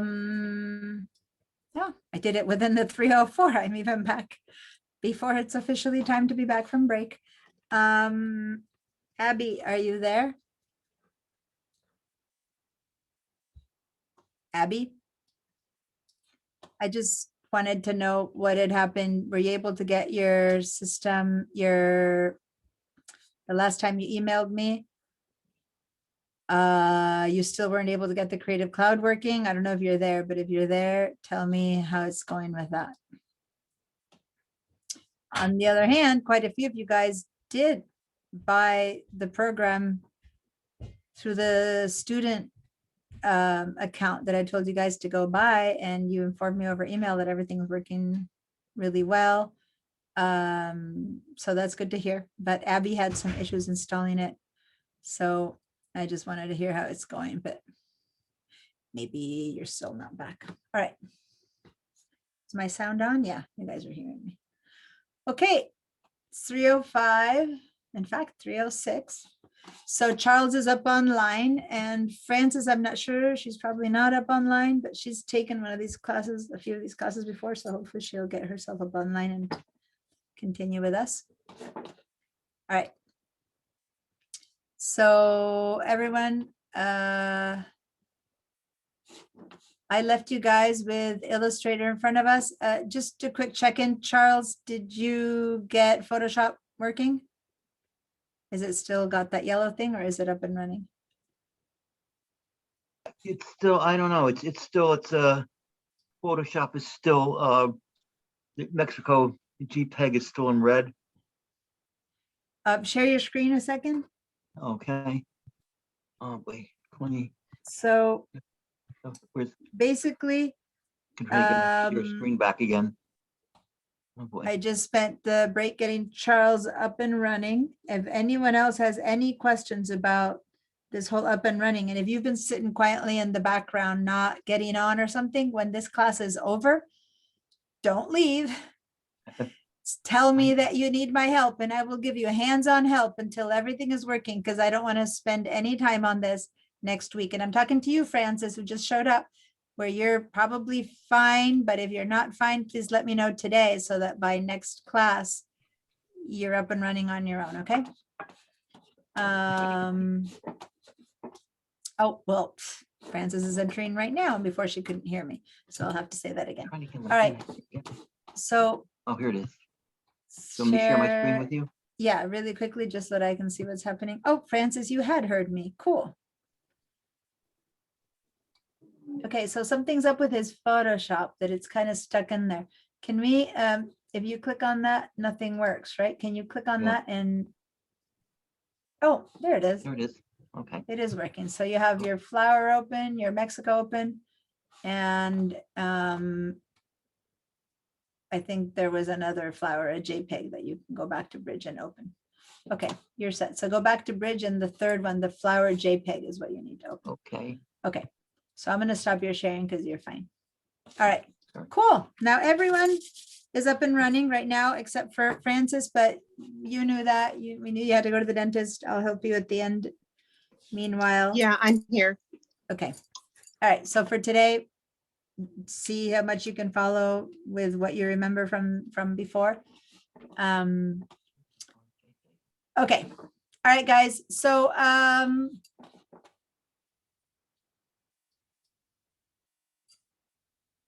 during the break, I wanted to watch a tutorial video on Illustrator. I can't hear the audio from that without hearing your dialogue at the same time. That's interesting. Ellen is telling me he was trying to do something. I guess if you mute, I don't know how to do the sound. I guess sound decides to only be dedicated to Zoom or to Illustrator. Next time during break, you can just sign out and then sign in again or something. I'm just telling Alan. All right. Maybe he did sign out because I don't see him. So maybe that's what he did. Okay. Let me share my screen. All right. So today, what we're going to do is we are going to actually not use Illustrator as much. I just wanted to open this file in Illustrator to show you what the same file looks in one program than the other. So there you saw the edges of an Illustrator. We zoomed in. Let's go back to Photoshop and let's zoom in to the edge. Right now at 100%, it still looks sharp, right? So now I'm in Photoshop. I'm in the Photoshop PSD. And if I try to zoom in to the edge by doing Command plus, and going over to the edge of this flower and zooming in a little bit more, you can see how in Illustrator, it was a tack sharp edge. I'm losing the edge. And in Photoshop, see how fuzzy the edge is, how fuzzy the lines are. Hope next week it's not jumping like this because I'm going to go crazy. But you see that you can't make a straight line in Photoshop without having tons of fuzziness to it. So what, oh, there's Alan. So what this implies is that if you were to try to take a photograph and make it bigger than the amount of maximum pixels it can have, that's what it would look like. So this is what would happen to a photograph. If this flower was originally 5 by 5 and you wanted to now print it at 20 by 30, you'd get a flower that looks like this, as if I'm stretching it out beyond the 600% that I was showing you. See what I mean? So I was about to suggest, Alan, that what you should do is sign out and sign in order to hear, and you had done that already. So cool. All right, so that's the same image in Photoshop versus in Illustrator. It shows you a very different quality to the lines. Now, since I only want us to handle 2 programs at a time because things are so slow, let's go to Illustrator right now and let's close Illustrator. So first select Illustrator from the bottom dock. From the Mac, remember, go to the AI on your dock, and from the PC, go to this thing that says AI flowers. And be careful. I don't want you to get rid of this whole VMware Horizon and all of that. You'll have to sign in again. Just go to where you see above your properties and above these tools to this little X right there to close this program. Now, if you're on a PC, this is for a PC only. If you're on a Mac, go up to where it says by the Apple. Right next to the Apple, you'll see the word Illustrator. Click on Illustrator and choose Quit. So click on the word Illustrator, and at the bottom of the word Illustrator, you'll see a Quit Illustrator. The most equivalent it is on the PC is to go to File and say Exit. On the PC, you go to File, Exit, and on the Mac, you go to Illustrator, Quit. These are the only differences between the programs, where you open and close them. But it happens to be that the first few days we deal with a lot of that, right? So I'm going to go to File, Exit to get rid of Illustrator or close it from that window. Okay, so now we have these 2 files open. What we're going to do next is we're going to, here in Photoshop, find out how big this file is. So I'm going to go back to Control 1 or Command 1. Sorry, Control 0 or Command 0. I apologize, because that gives us, the screen is going to fill in again. And I want to know how big this image is. Now, how you measure the size of an image when it's a pixel image is in pixels. So if we look down here, it tells me that it is 1658 by 1657. It's telling me, but that's the size of the canvas. It's not the size of the flower, okay? It's the size of the canvas. And the canvas is this whole white box. You notice this is actually a flower set inside of a white box. The stuff that's on the outside in Photoshop is like a black hole, like a mask. You can't see anything that's outside of that black hole. let me show you. I'm gonna put my mouse in here, click on my flower. And if I approach with my flower by moving it to that black hole, it starts to hide away. It starts to disappear. It's goner, okay? The only thing that is valid in Photoshop is whatever is inside of the canvas. The rest is like it's masking it out. Think about it as a frame where you put in a photograph behind it, and if it's bigger than the frame, what's outside is going to have to be cut off, right? Because you can't fit it. You have to put in what you want. But if you push it back in again, it was always there. It's still there. It doesn't disappear. Okay. Now this is happening because this is already a layered file. If you look here on the bottom right, do you see that I have a background and a layer number 1? You see that? This layer number 1 is the flower, and this white thing is the background. So I can choose to turn this eyeball here next to the flower off and not see the flower and just see the background. Turn the eyeball on again, and it's right here. I can turn the background off, and there you go. You see the checkered background. Remember I had shown you the checkered background behind the guy that I told you was transparency. So this is a floating flower on top of white. Does that make sense, you guys? Okay, so Justine, I see you going. Sorry, I'm not, it's not looking the same way that yours is. And so I'm just trying to see what's different. It's possible that you're in the other flower. Are you in flower JPEG? If you're in flower JPEG? I'm in Photoshop. I'm in flower.psd. Oh, okay. So is that where you actually, yeah, let me, I was in the flower.psd, because if you're in flower JPEG, you only see background. Okay. So in flower PSD, did you change here to essentials? The workspace? I See changed the layers down here. It's on essentials, yeah. Okay, so then share your screen to see what you're seeing, because then I don't know what you are seeing. So I'm going to stop my share. Okay. So that you can share your screen. We need to find out what size this flower is in inches, because if we're going to make a postcard or a poster or something, we need to know how big it is, right? So what's happening here? Okay, so what's happening here with Justine, you guys, is that this screen, yeah, you don't have space for all the things that we need. So layers is way down at the bottom, you see? Yeah, so see the word layers. So I'm gonna, what I'm gonna have you do is double click on the word properties for a second. See the word properties there? Just double click on it for a second. It's gonna, it's the other way around. Double click on the word color now. No, it's okay. You're I'm fine. just moving it out of the way so I could see it. Yeah, double click on the word color. Oh, okay. So I'm helping you collapse them.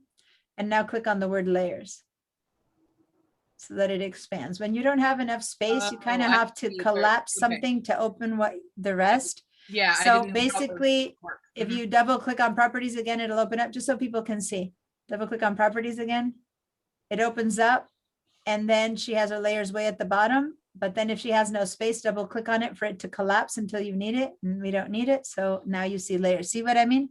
That's how you move things around a bit to make space to see things. So right now what you need is layers. So that's good to collapse the other two. So if anyone else is running out of space, for example, I think Charles, you have yours is pretty expanded. You might be having this trouble. Okay, so I'm going to stop your sharing. So I'm glad you shared that.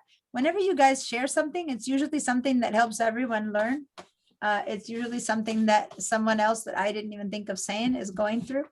So that's great. Okay, so the equivalent to that in this case is my properties. If I don't need them, I can just double click to collapse just my properties, but I have space, so I don't need to collapse my color. But if I did, I would collapse it, and then I end up, with all of this collapse, but I have space here. So, all right, so here's my layer 1. Here's my background, and I wanted you to turn off the eyeballs to see the transparency of this floating flower versus turn off the eyeball and see your background, okay? So you can imagine I could make this background be any color I want, or I can have no background. All right. let's go and find out how big this is in inches. So let's go up to the word image, image size.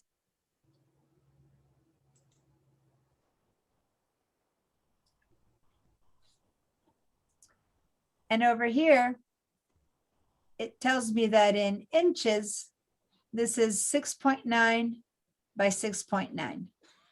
Okay, 6.9 inches. Now, it's a bit too early to be learning about resolution in the sense that you guys have to do some homework first. So when we do the homework, you'll learn more.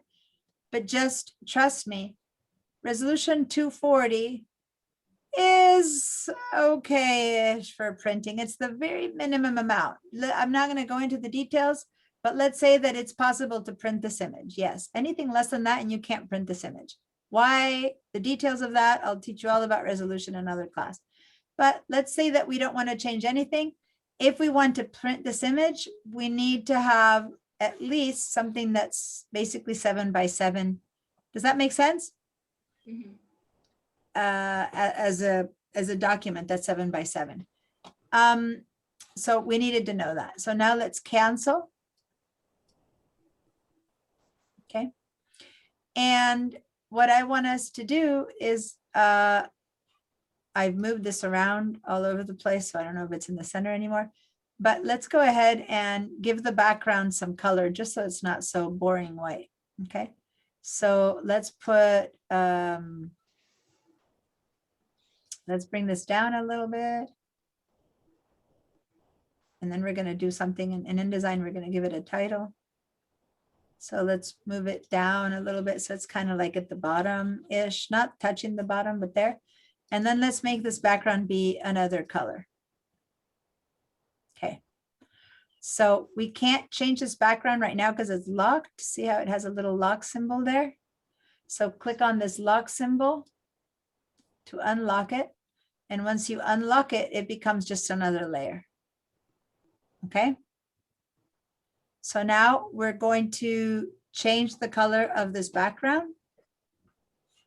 So let's do the following. Go to select all. For those of you who like shortcuts, it's a very typical shortcut to select all and across the world of computers, Control A. Okay, so select all. Now you needed to make sure that the layer 0 is selected. By that I mean that's a dark color and this is a light color. The light color has to be layer 0. Okay. We went to select all or Control or Command A. Once you have everything selected, now let's go to image,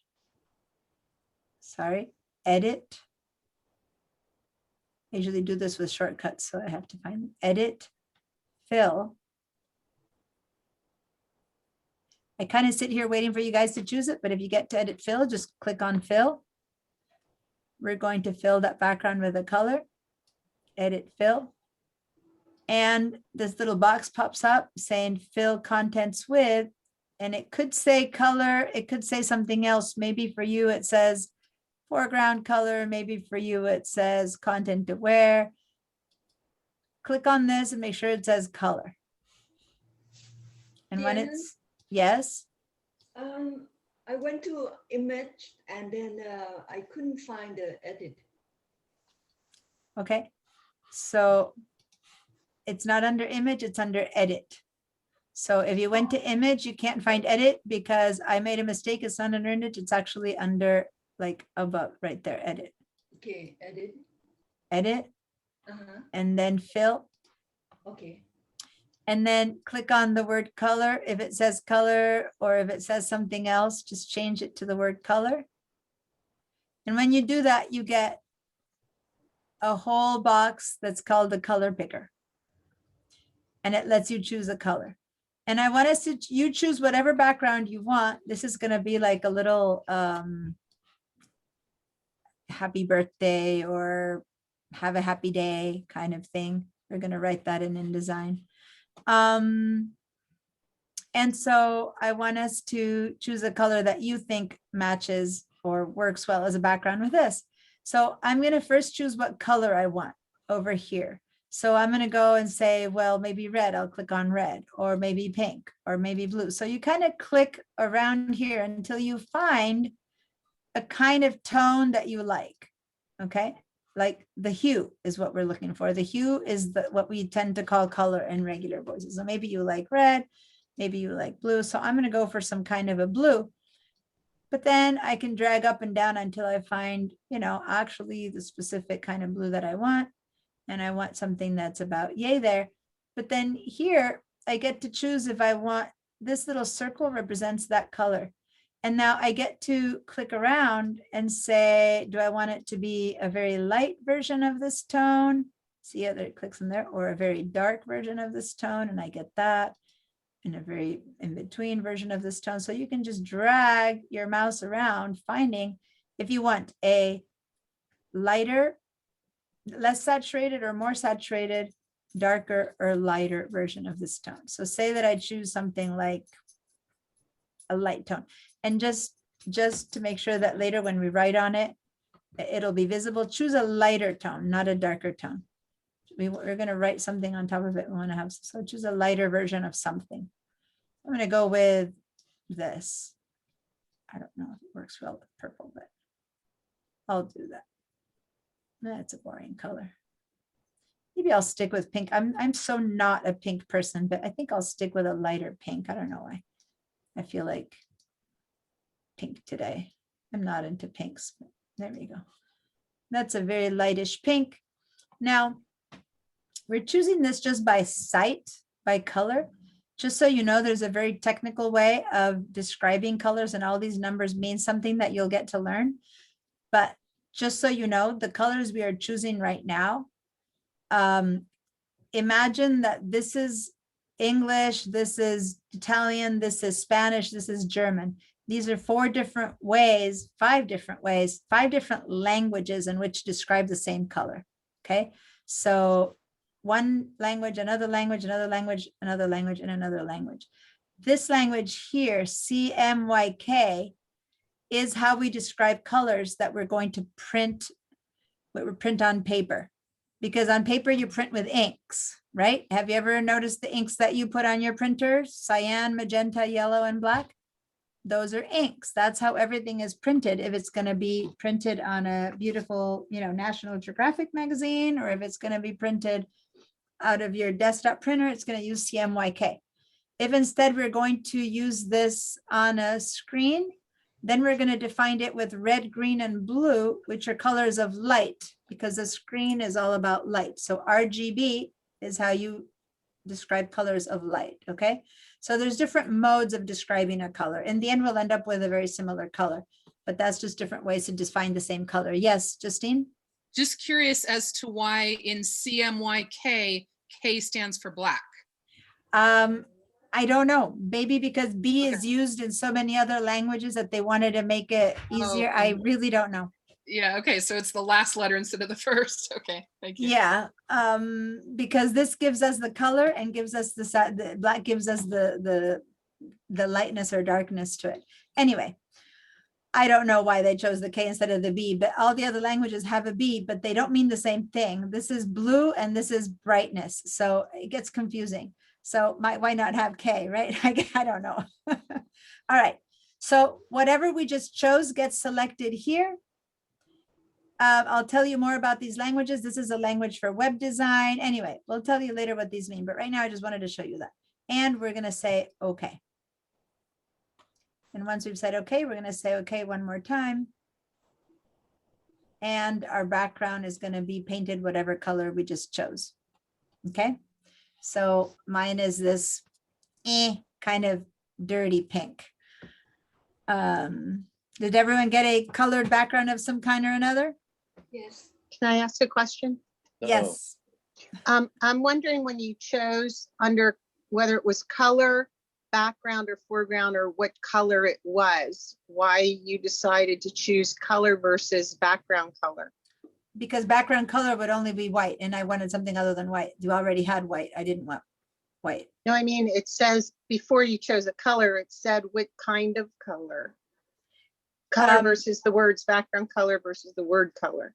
because if you choose background color, the background color we had was white and I wanted to leave white.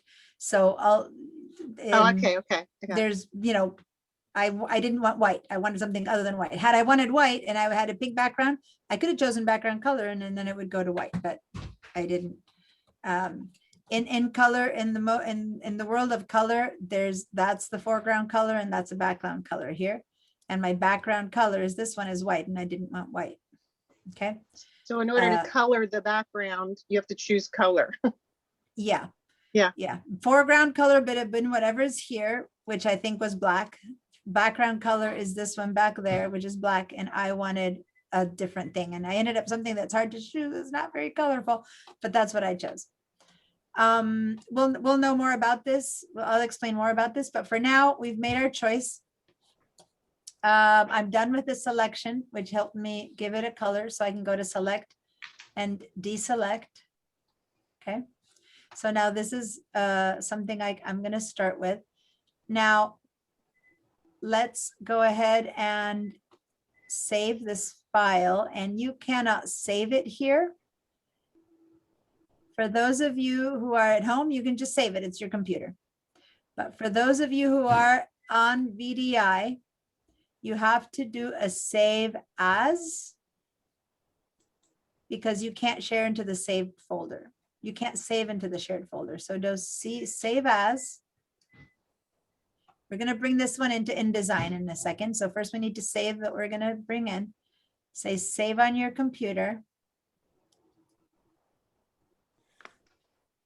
And then here, for anyone who is at home, save it wherever you want to. Documents, downloads, same folder you started with. It's your choice. It's your computer. But for those of us on VDI, you have to choose save on Google Drive. So go over here to the left and click on Google Drive. And then we have to choose My Drive. So shared drives is where we took the things from. My Drive is your own Gmail pipeline Google Drive. So you double click on My Drive. And now you're on your drive. And anything you have in your Google Drive will show up here, which probably is nothing if you've never done any of these classes. But maybe you'll have some folders in there. What I want you guys to do in here is to create a new folder that you're going to put all your digital design techniques assignments in. So go ahead and look for the word new folder if you're on a PC. For those of you on a Mac, you're on your own because that means you have your own program. But if you're on VDI, click on new folder, call this Digital Design Techniques class work or something like that. And I'm going to add spring 2021 just because I need to distinguish between what we do in one class or in another. You don't need to do that. Okay, you can hit return or you can hit open here, return or enter and open. Double click there. And then in here is where we're going to save this flower. Now it's important to know where you're saving this. One of the things that this class more than any other, it really matters to understand file management, because when you start creating pieces that is a background with 3 photographs or 10 photographs, or God forbid you're designing the Independent, which has hundreds of photographs, you need to know where those source files are. So this is going to be a file that we're going to bring into our InDesign document. So we need to know where it is. So we know now that it's in my drive inside of a folder called my classwork or something like that. Okay. And what's that? I'm lost a little bit. Okay. I got a color, but I wanted to change it and I couldn't remember the procedure to go back and get a color. Okay. Let me save this file and then I'll go back and help with that. So now let's call this one flower dash, in my case, pink background or whatever you made yours, green background, whatever, just so I know that it's not the same flower I started with. Okay. And then say save. And now I'll help you go and change that. But first, Photoshop format options, we're going to leave it. And this is the part that might surprise people. We're going to go to InDesign, but we're going to leave it as a layered file because we might decide that we didn't like the pink background, kind of like what Alan's saying, we want to change it. As long as we leave it as a layered file, and this is what layered files means. I have 2 layers. I can still bring it into InDesign. So I'm going to say okay to that. And now I have saved, I'm working on a new flower pink background. All right. Now, if like Alan, you don't like the color that you chose. Yeah, I don't know how I got it, but I can't get back to it. So I did edit, fill. Am I starting off the right way? Edit, fill, and then First you need to select all. So if you haven't selected all, you need to select all. Okay, let me just Command A. Otherwise it won't fill. Okay, And then you Command go to A. edit, fill. Edit, fill. Okay, and now content And is yeah, there's other ways to fill, by the way. There's some easier ways, but and then here to click color. on color. color. Okay, I've got And that'll that. give you a choice of color. Maybe I choose maybe some kind of a pinkish tone now. I'll say okay. Okay. And then you'll say okay again. So And it'll fill with that new color. so if I go to edit, fill, and I have contents color, now mode normal, opacity 50%. Yeah, now you say okay. If you chose a new color, right? And you say okay, and then you say okay again. Okay. But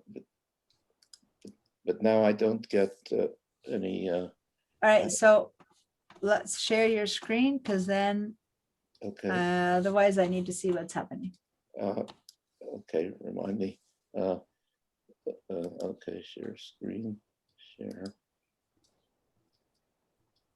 All right, so did you have it selected? Is it select all? Because that's the part that I can't see. I lost my window here. Okay. Okay, I'll start over. Okay, go to select all. And edit. No, but you didn't select all first. Go to select all first under select. Up at the very top where it says I edit did laser. Command A. There we go. Command A. Yeah. Yeah. Okay. All right. Now go to edit. Okay. Edit, fill. Fill. And I have Click on color. color.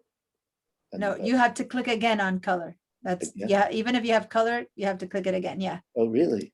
Yeah, because you already used okay. up that color. Yeah, because now it comes up before the this Yeah.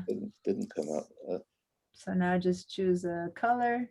Oh, I see. So I could choose. I don't know, whatever. Oh, you clicked here. Okay. Is that okay? Yeah. I mean, I'll just see if I get some other. No, it didn't change. No, now you have to say okay for it to change. You chose your color. Now say okay. There you go. Oh, I see. So it did Okay. change. Okay, so Now I'm It's gonna not show, there's easier ways to color stuff, but I just wanted this one is foolproof and I didn't want to get into the hard one. There's quicker ones, but there you go. Now it changed. If you okay. like it, fine. If you don't like it, No, I you can do don't. I don't like it, but All I'll right. change it. for now, let's just say you love it and save this Okay, file. It's good enough. And save it with your new color name, and then you can come back and change it to a different color Okay. name or whatever. That way Okay. you're doing a new one. Color eggplant or whatever. Okay, cool. So I stopped your sharing. Now this file that we just created is something that we're going to bring in to InDesign. So we don't have that much time left. I want to make sure that everyone gets to this point. So let's head down to our Apple. Oh, I'm not sharing. Sorry. When someone stops sharing, I have to be reminded to share again. Yeah, it wasn't, that his opacity was different. I'm just answering, praying. The opacity thing. It's okay. I'll do it. He got a color for now. It's good enough. Thanks for noticing that. So Francis, I'll help you later, but not right now after class. Okay. So let's head over to the Apple at the very bottom again. I'm going to grab my pointer, which helps you see my mouse. And we're going to head down to this little start and we're going to open InDesign. So Adobe InDesign 2021. This one takes quite a while to open. So we're going to open it up and we're going to sit here and I can answer some colors. Yeah. So Prang is mentioning opacity. I just don't want to change his background right now, but yeah. Let me see. Veronica, a while ago, you said something about asking for save changes. That's a long time ago. Are you set up with whatever the answer to that was then? Whenever something asks whether you want to save changes, in that case, you were probably saving or closing a file. And at that point, I don't think you wanted to save anything, but now you do. All right. She had asked me that a while ago. I keep trying to keep an eye on the chat all the time, but now and then I miss out on a question. All right. So my InDesign already opened up. I had already opened it up today, so it opened up quickly. Is everyone else's InDesign ready to go? Or is it still bumping around? So here's the thing. When it opens up, you're going to get one of these, oh, it's what's new, first time you've opened me kind of thing. So when that happens, go ahead and click on this little X to get rid of it. I just want to get rid of it right now because it's going to, I'm going to click on this little X right there because I don't want it to teach me anything right now, and I'll be in here. And then I'll wait for you guys. I want you to kind of indicate, give me a thumbs up or a hands up or something when you have it open, when InDesign is open and ready to go. If it's a digital one, then it stays on and I can count on who isn't. Mayuri, I haven't heard you today. How are you doing? I mean, I heard you in Photoshop, but not here in this class. Everything good? Yeah, thumbs up. All right. Anne, how are you doing?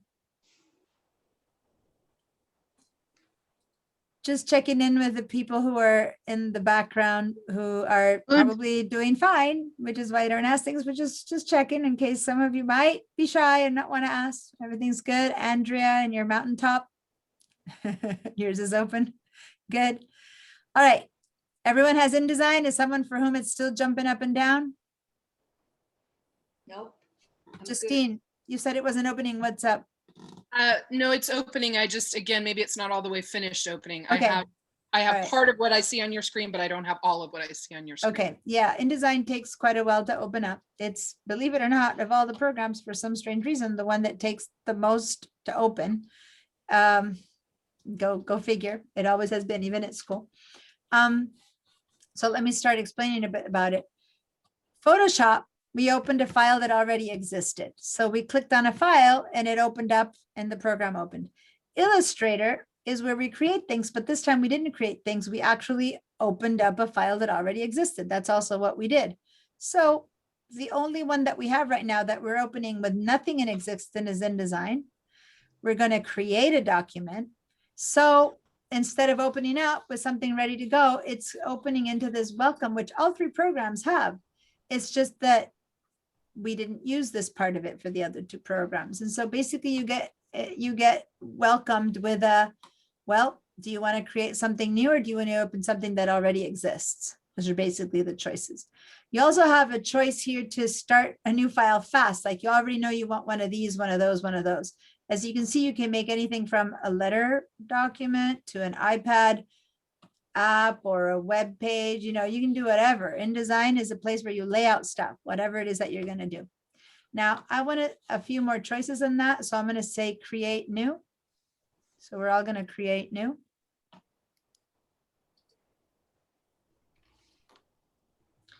And when we say create new, how are you doing, Justine? Are you here? You're here. Okay. Is everyone here now? You all have open document? Yes. And Tiger, I want to say Francis. If you want to, I see your name there and I want to suddenly call out the name. If you, just so you guys know, and I just want to be clear, class technically finishes right now. I was hoping to be a little bit more advanced, but we spent a bit more time than I was hoping this morning with the beginning. So if you have to leave, please leave and then watch the last few minutes on line. I'm going to just get us a few more steps. I'm going to make us just a basic document and we're going to import this flower that we just made. Okay. That's all we're going to do, but just a few more steps behind. If you need to leave, that's totally fine. I got it. But let's take it a little bit further. So here's the new document. It's basically going to say, do you want to do a print, a web, or a mobile? Mobile being like an app for your phone kind of size. So these two have a vocabulary which is different than this, in the sense that this is going to be printed, so to say, on the web, meaning it's going to be published and be seen because of light. Remember what I said, RGB? So if you click on web, and that's the choice you make, you have presets, but see over here how suddenly you have the units are pixels. If you can scroll down a bit more, you'll notice that it's giving us colors in RGB and stuff like that. If instead we say print, so I'm going to click up here to print, then the units now are picas, which is a unit that people are very unaware of, and it's something used just by designers or layout people. So it's hard to understand how big is a pica. So when I click over here, let's change that to inches, which Americans and only Americans understand.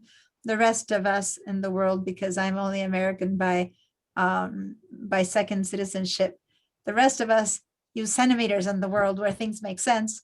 Anyway, so let's change to inches. Can you imagine? I was a graphic designer. I came to this country and I had to learn inches because it's part of what is my job, to understand sizes. That was such a hard transition. Anyway, here we are, inches, 8.5 by 11. Do you guys remember the size of that Photoshop file that we went and discovered? Do you remember what we had said it was? About 7 The by 7? About 6.9 something, so about 7 by 7. All right.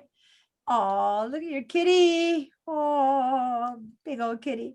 Oh, I know he was in the vet or something, so I'm glad to see him being all happy again. All right. So what we're going to do is we're going to choose size that's actually let's just, we don't know exactly, right? And we don't have time because of the time that's left to find the exact size of that document. So let's just actually make the document be smaller, meaning we're going to have more Photoshop file than we need. Okay, does that make sense? So over here, instead of 8.5 inches, we left this at inches. We're going to, instead of 7 by 7, we're going to make the width thinner. So we're going to make it only 6 inches wide by 7 inches tall. In fact, let's do 5 by 5.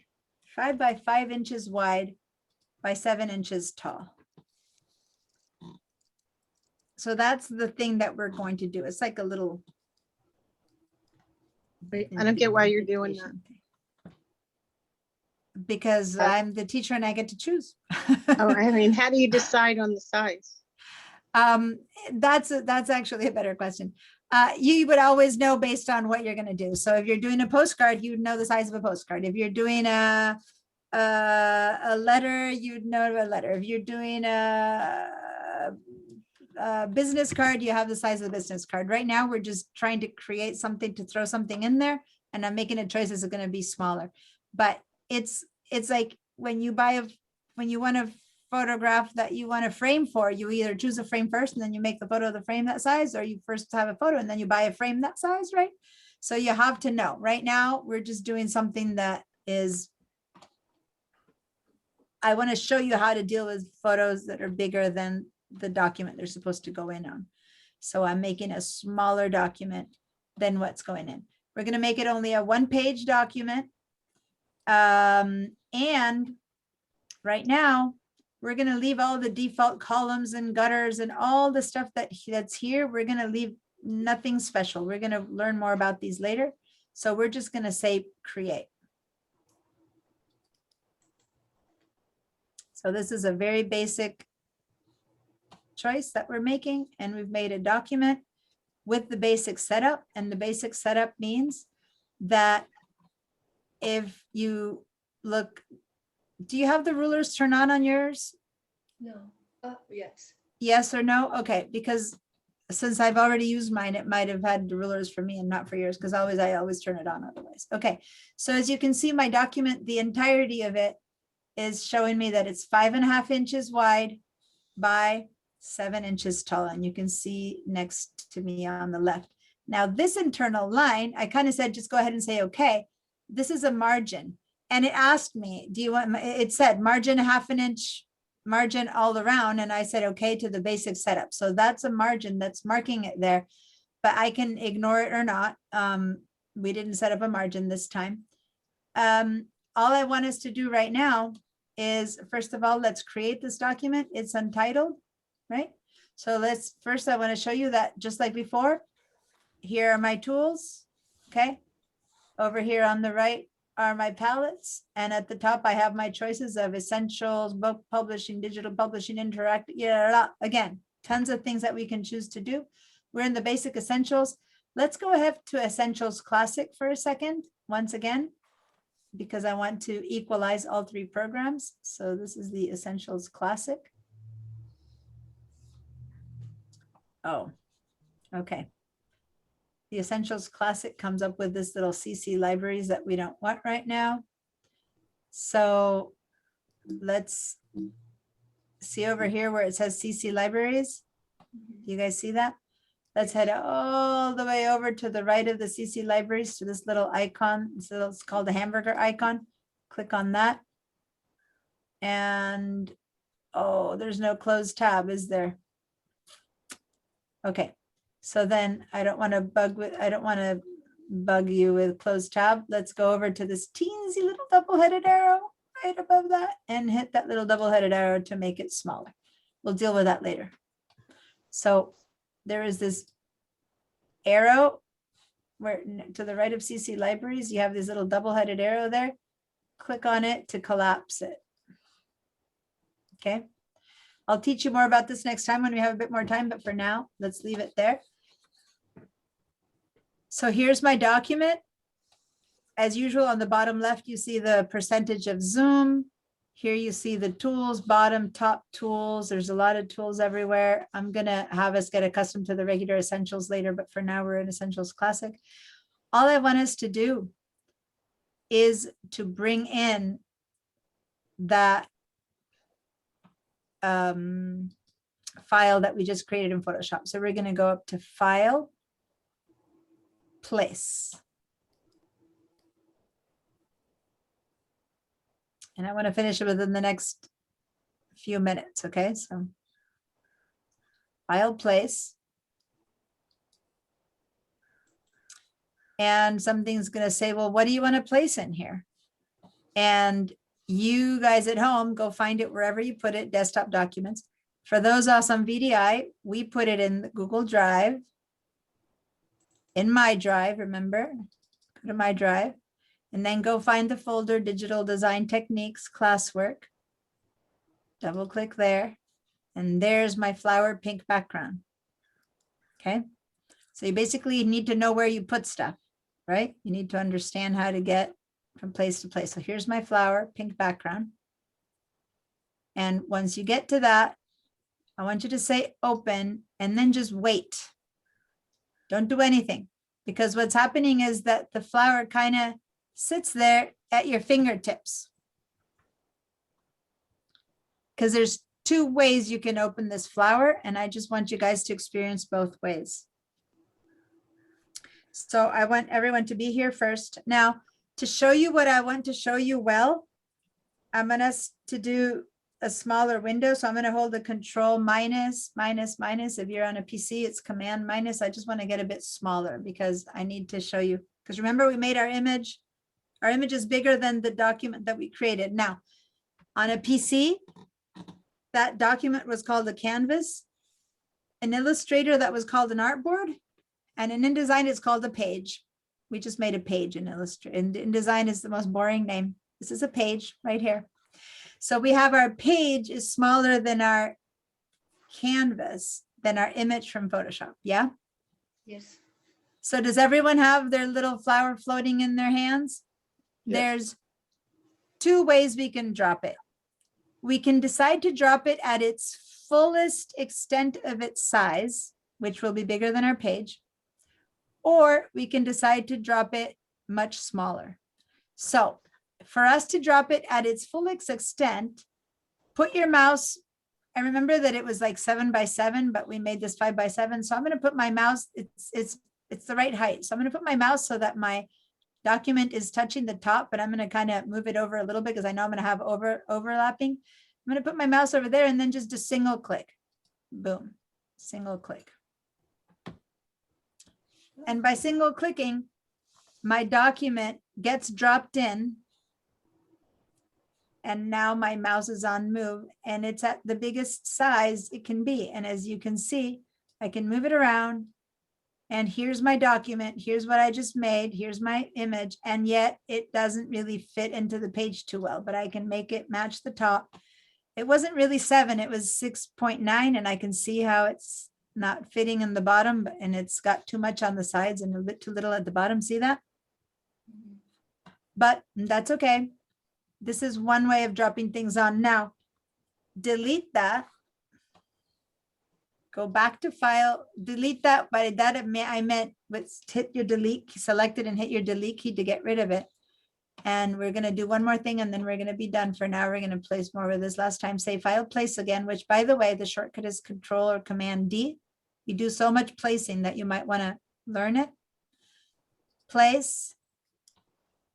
Now it knows where to go. So now you don't have to find it anymore. Select it again, open. And this time I want to control the size I want it to be. I can only make it be that size or smaller. I can't make it be any bigger because if I make it any bigger, then what I'm doing is I'm forcing it outside of its resolution. We'll talk more about that, right? So you need to know that you can't go any bigger than 6 by 7 by 7-ish, but I can get smaller. So how do I make it smaller? I can just put my mouse over here and I'm going to click and drag. Don't just click, but click and drag. And when you let go, there's the image that we imported.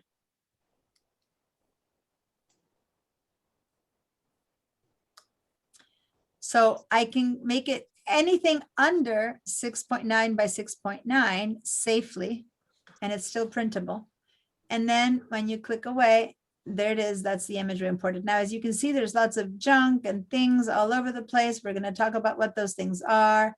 But for now, know that if you decide that you want it any bigger, you can still grab the corners, make it bigger, and discover that what's happening is I'm changing the frame, but I'm not changing the side of the image, because once you drop it in, you've kind of bought into that size.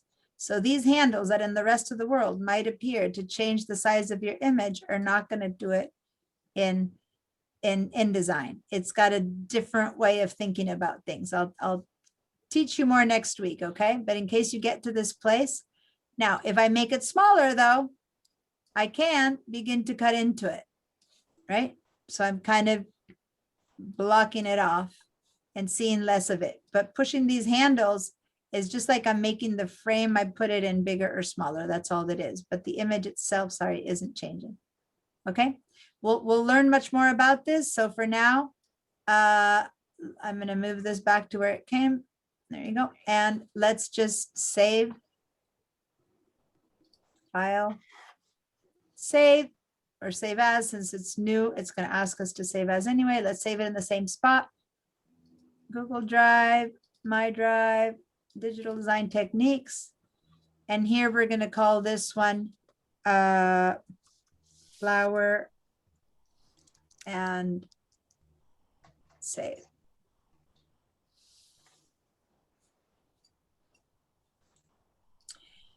Okay, so now we have something we've dropped into this document. Okay, there's a lot more to this, but you've got a beginning set of documents. Let's go ahead and close. I'm going to leave it open in case there's any questions, but for anyone who needs to leave, I want to show you how to close out of everything safely. Any quick question about this? Like you didn't get this flower in or something like that? Any question about this per se? No? Yes, I do. Okay, Veronica? Okay, But if someone else have another question, because I need to open in the other device, the Zoom, okay? Okay, so I just wanted to make sure if anyone has questions about this little bit. Other than that, once it's saved, we can just close the file. Like, it's better if we close the files before we close the programs. So you can go over to this little X and close that. To close the program itself, it's better to close the programs before you close your VMware. So go up and close InDesign like that, and then you can close Photoshop. So again, you can close each file. It's better. And if there's anything that comes up saying save changes, say no, because we've already saved the important ones. Okay, so close everything and then close programs. It's safer if you close everything one by one. And then Bridge, you just close. Once you've got everything closed up, this is the important part that some people might have not done because they left before I was able to say it. The best idea is to sign out of Google Drive file stream so that next week all these files are not corrupted. To do that, head down to this little arrow, turn on your Google Drive icon. So my mouse is over here. When I say head down, I go to this little top arrow, open up your Google Drive, go to your preferences settings right there, and disconnect your account. If you do that, you disconnect your account and you say, okay. Now what's going to happen is that next week when you open up, or when you practice during the week, you're going to get this message and you're going to have to sign in again. That keeps your files not corrupted. So now it's basically saying sign in. We don't sign in, we leave, we just close the VMware tab and we're done with VDI. Next time you sign in 2 days from now to practice, or next week if you don't practice, you'll have this, you'll sign in and then you'll be ready to go to Open Bridge and everything. Okay. All right. So there we go. I let Veronica, I just let you in on your other thing. Any questions? Yes, Justine. Hi, yeah, so when I closed all those various things, I got down to this blue screen with the window, but I didn't have the thing for the shared drive to sign out. So I'm not sure. Did you find this little icon, this little bottom right? Do you see where my mouse is now? This little up arrow? I'm sorry, I don't see where it is. Bottom right of my screen, way over here. I'm heading down to the bottom of my screen to this little up arrow. Oh, I can't see that. I guess I have it, the window too small. I can't make my window I don't smaller. see where that, I don't see what you're going to do there. So I'm going to the very bottom right of my window, and over here. I've lost sight of your cursor. I don't know where you are. So in your VDI window, at the very bottom of your VDI window, do you see that it says 4:02 p.m. and there's like a little, there's a little up arrow. Oh, when you click on that little up arrow, you see a little Google Drive icon. Yes. Click on that Google Drive icon. And then that's where you go to the gear settings and disconnect account. Quit. Mine just says no, don't quit. No. So when I go to the little gear, the little settings up there, then go to preferences. And there disconnect account. Somewhere up in the top, there, disconnect account. And it'll warn you, are you sure you want to sign out? Or you're like, Sign out of Google Drive, okay. And then, then you'll be given the choice. Okay. Thanks. All right, and then some people sign out of VDI as well. For people who really want, over here, you'll have like a little tab. You can click out of there and you can click and sign out of, log out of VDI and then close your tab. That's the most accurate way to do it. So there's like this little tab here that's hidden because I have these icons that you guys don't have. Right there, that little tab, click on that. And then you go up to the top and you log out of VDI. But I'm going to stay here because Veronica had some questions and I want to help her, and probably I need to help Francis too. So I'm not going to log out yet. Okay, I'm going to share screen. Yeah, wait, you can't share until I stop sharing. Okay, I'm done. Yes, go ahead and share. Okay. I couldn't find the Let me just say, by the way, everyone who has no more questions, if you want to hang out to learn more, that's great. But other than that, if you need to leave, class is technically over. I just always hang out helping people. So if you need to leave, please go ahead. And thank you. All right, Veronica, what's your question? It was here. I couldn't find change. Say. I see. And I tried to scroll it down, and I You can see clicked like here on, so on the left, it's, wait. On the very left, you clicked on custom. So see how you have a blue outline over the word cut, not there, but yeah. So go up, and instead of custom, go up to where it says the word print, right to the right. Yeah, print. There you go. That's the one that we chose. And now because of that, that's where we had the picas. yeah. And then that's And where it we was said 5, and it was 5. I think 7. I had 5 by 5 by 7, I believe. But I couldn't find the save. Yeah, you have it also, I saw Chuck had a very expanded screen. Your whole window, see where at the top you have a white bar there? Can you grab that window and move it up a little bit? Yeah, click on that and drag it up. It's still not enough. Go ahead and hit your return or enter key, and that's the same as saying save. Can you repeat it? Return or enter. Are you on a PC, on a Mac? I don't know. It's the Chromebook. Okay, so I don't know on a Chromebook if it's called return or enter, the one that, there you go. Oh. And the return or enter key is equivalent to saying okay to something. Okay. And the escape key is equivalent to saying no or cancel. So now go to file place. And it was. And then go to Google Drive, My Drive, DigitalDesignTechniques. Oh, you didn't put it in I there. leave Okay, it outside of the that's folder. fine. That's fine. That's fine. Say it from there and say open. And now you can either click one time and it gets in huge, or you can just click and drag and drop it in. So that's one way. Now you can actually not get rid of it. Just say Control Z to undo that last drop, like Control Z, and now drop it again. And just, yeah. And then just make it just small in the middle. Click and drag.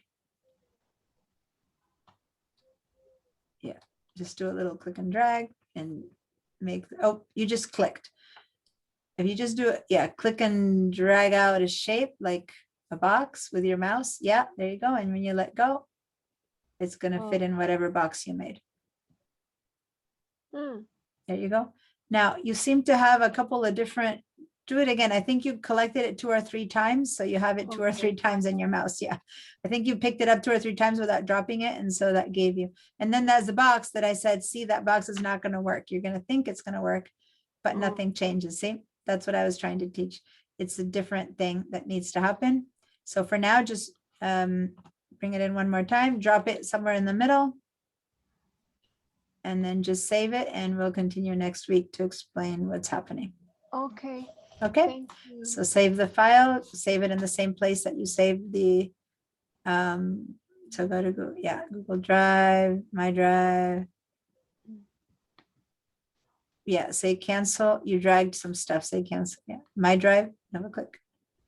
Yeah, you need to drag it. Yeah, double click, and then in there, and then say save flowers, save in there. Cool. Cool. Ready to go. Slowly close the file first, and then close your programs, and then you'll be fine. Okay, thank you. Cool. You're welcome.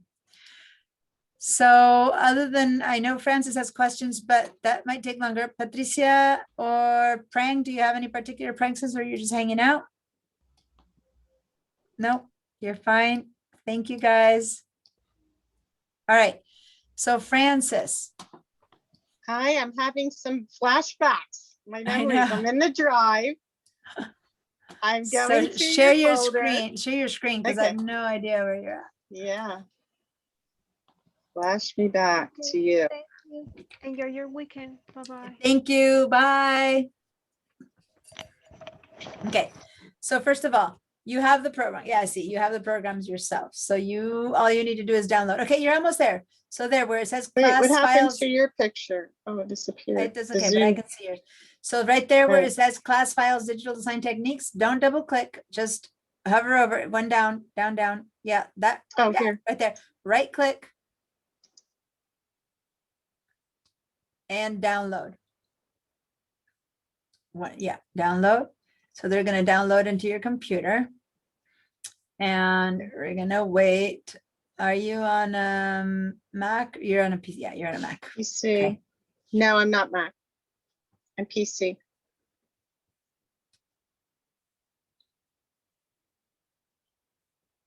So we'll wait until it finishes downloading. It's Am I, almost where done. does it show Well, it me says that? preparing download. It says one file zipped, and there we go. Oh. Now it finished. Yeah, so you can click on that. It's still unzipping. Yes. Okay. Thank you so much. I'm so You're sorry how welcome. that overlap and I No, that's fine. came in late, but I have been working in design, but I only have old software of using version 6 for many years. Yeah, that's And good. All right, so there you go. Those are your files. They're in your downloads folder. Okay, so that's what we're using. So now when you open your InDesign or whatever, if you want to keep them here, keep them here. If you want to move them to, depends on how good you are about your file management. If you want to move it to your desktop or to your documents folder or leave them here, it's up to you. But this is what we're but working from. if it was like a class that the teacher looks at your work, is this where it would, this is where it would be, Yeah, right? I always recommend people not to work in their downloads. I always move things to the documents folder and then work from there. But you know, wherever you're going to find them easiest, for sure you're going to have them in your downloads, so that's fine. And put it where? Where's the documents? Under desktop? No, mean? you would have to go Oh. down to this PC, open up these PC and find them there, but it's okay. Downloads is fine because next week we have, you know what, leave them there because next week we're going to download some new ones. That way we don't have to like replace them. Leave them here for Okay. now. I didn't tell everyone to move them out of here. So now when you go to open up Photoshop or InDesign, you can like double click in here. So like the file that we just created is at the very top, AI versus PSD files, the top folder. If you double click on that, then So this those were the, This is in downloads on my computer. it's in downloads on your computer now. So those are the 3 flowers and stuff. But now you're not going to work from here. You're going to work from Bridge. So the first thing you need to do is work from Bridge. So now that you know where they are. Okay. Oh, it looks, does it say that they're still not extracted? Yeah. You have to go to the top and say extract all. I forgot that you're in a PC. So see on the right side. Yeah, click on that, extract all. And say extract. Yeah, and then and they need to extract. That's because it was a zipped file in order to send you all those files. Yeah, there you go. And now they are ready to go. So now close all of this and open up Bridge. So now how do I know? I was looking at this because there's no pink on top. Yeah, and now I know it's in the to go. down. Yeah, so you can Close close these it? 2 windows. Yeah, close these 2 windows. And you're done with this. This is for handouts and stuff, but you can minimize this window or you're done. You don't need this anymore. And then go to Bridge, open up Bridge. Do you have Bridge? What does that mean? No. I see don't know. InDesign, Illustrator, and Photoshop, but I don't see Bridge. Have you downloaded Bridge from the Creative Cloud? No. So then you need to go download Bridge from the Creative Cloud. You need one more program that we're going to be using in class, which is Bridge. Can you get me to use the school Creative Cloud? It's much harder if you have these programs here. I mean, what versions These are are all, these are 6 here. So these are they just 6. we just keep it on our, I just keep it that way. So it's old. Well, okay. I wish I'd known because then you didn't need to download the files. Downloaded the files is only for No, people who that's have the okay, programs. because after the class, if I'm not in the class and Yeah. I'm going to be using this, and I don't know. Okay, so then to get the school stuff, didn't you get all my emails with all the instructions and all that stuff? I did. No, I didn't. When did you sign up to the class? Because I signed up late. But when I got the Zoom link. Oh, okay. So but who gave you the link? I gave it to you this morning. I don't know. No, how did you know how to get to the class? It was just an email with the link. Yeah, but it's in the same email. Okay, I'm just trying to figure out when you signed up That's and all what you it missed. was. Okay, It was just an so email with a link. I sent an email last week with all the homework, and I have a feeling that you were still not signed up by then, so then you don't have Right. it. But in the homework, I have links to a whole bunch of videos showing you how to access VDI and all that kind of stuff. Okay. Okay, I'll just do that. So I'll send you that right now. I'll send you that homework, and basically you just need to go here, VDI. I'll send it to you right now, and you have whole bunches of information there. And then if it's working or not, you don't have it yet because you weren't a student of mine last week when I sent it to everyone. I can see. So I'm Right. gonna send it now. And then I'll get to VDI and do the assignment. Okay. Yeah. And trying to see there you go. I'm looking in the roster. There you go. Here's your information. So I'm copying that. And I will email you. Give me a sec. That way we make sure you get it. And to get to my inbox. Here we go. To Francis. There we go. And let me go to the homework email. Thank you for your flexibility and patience. Oh, you're welcome. I know it takes a lot to run these. No Yeah. problem. No problem. I've been Here we doing go. one little class myself with 10 kids, and What are that's like you enough. teaching? I'm a religious educator as well. It's So I do- intense online, isn't it? It is, and I'm trying to get together a big family Seder zooming for Uh-huh. Passover coming up, and that's gonna be fun. Yeah. Okay, here we go. I found the material. So let me just forward it to you. Get the whole family in one screen. Nice. Mm-hmm. Sitting at the table. Yeah, But I love we that. I did my actually love mom's birthday, and it was That's great. nice. Yeah, I think it's you great. can. Okay, so back to inbox. But I just so want to get more fluid on these tools because I didn't grow up with them, you know? Yeah.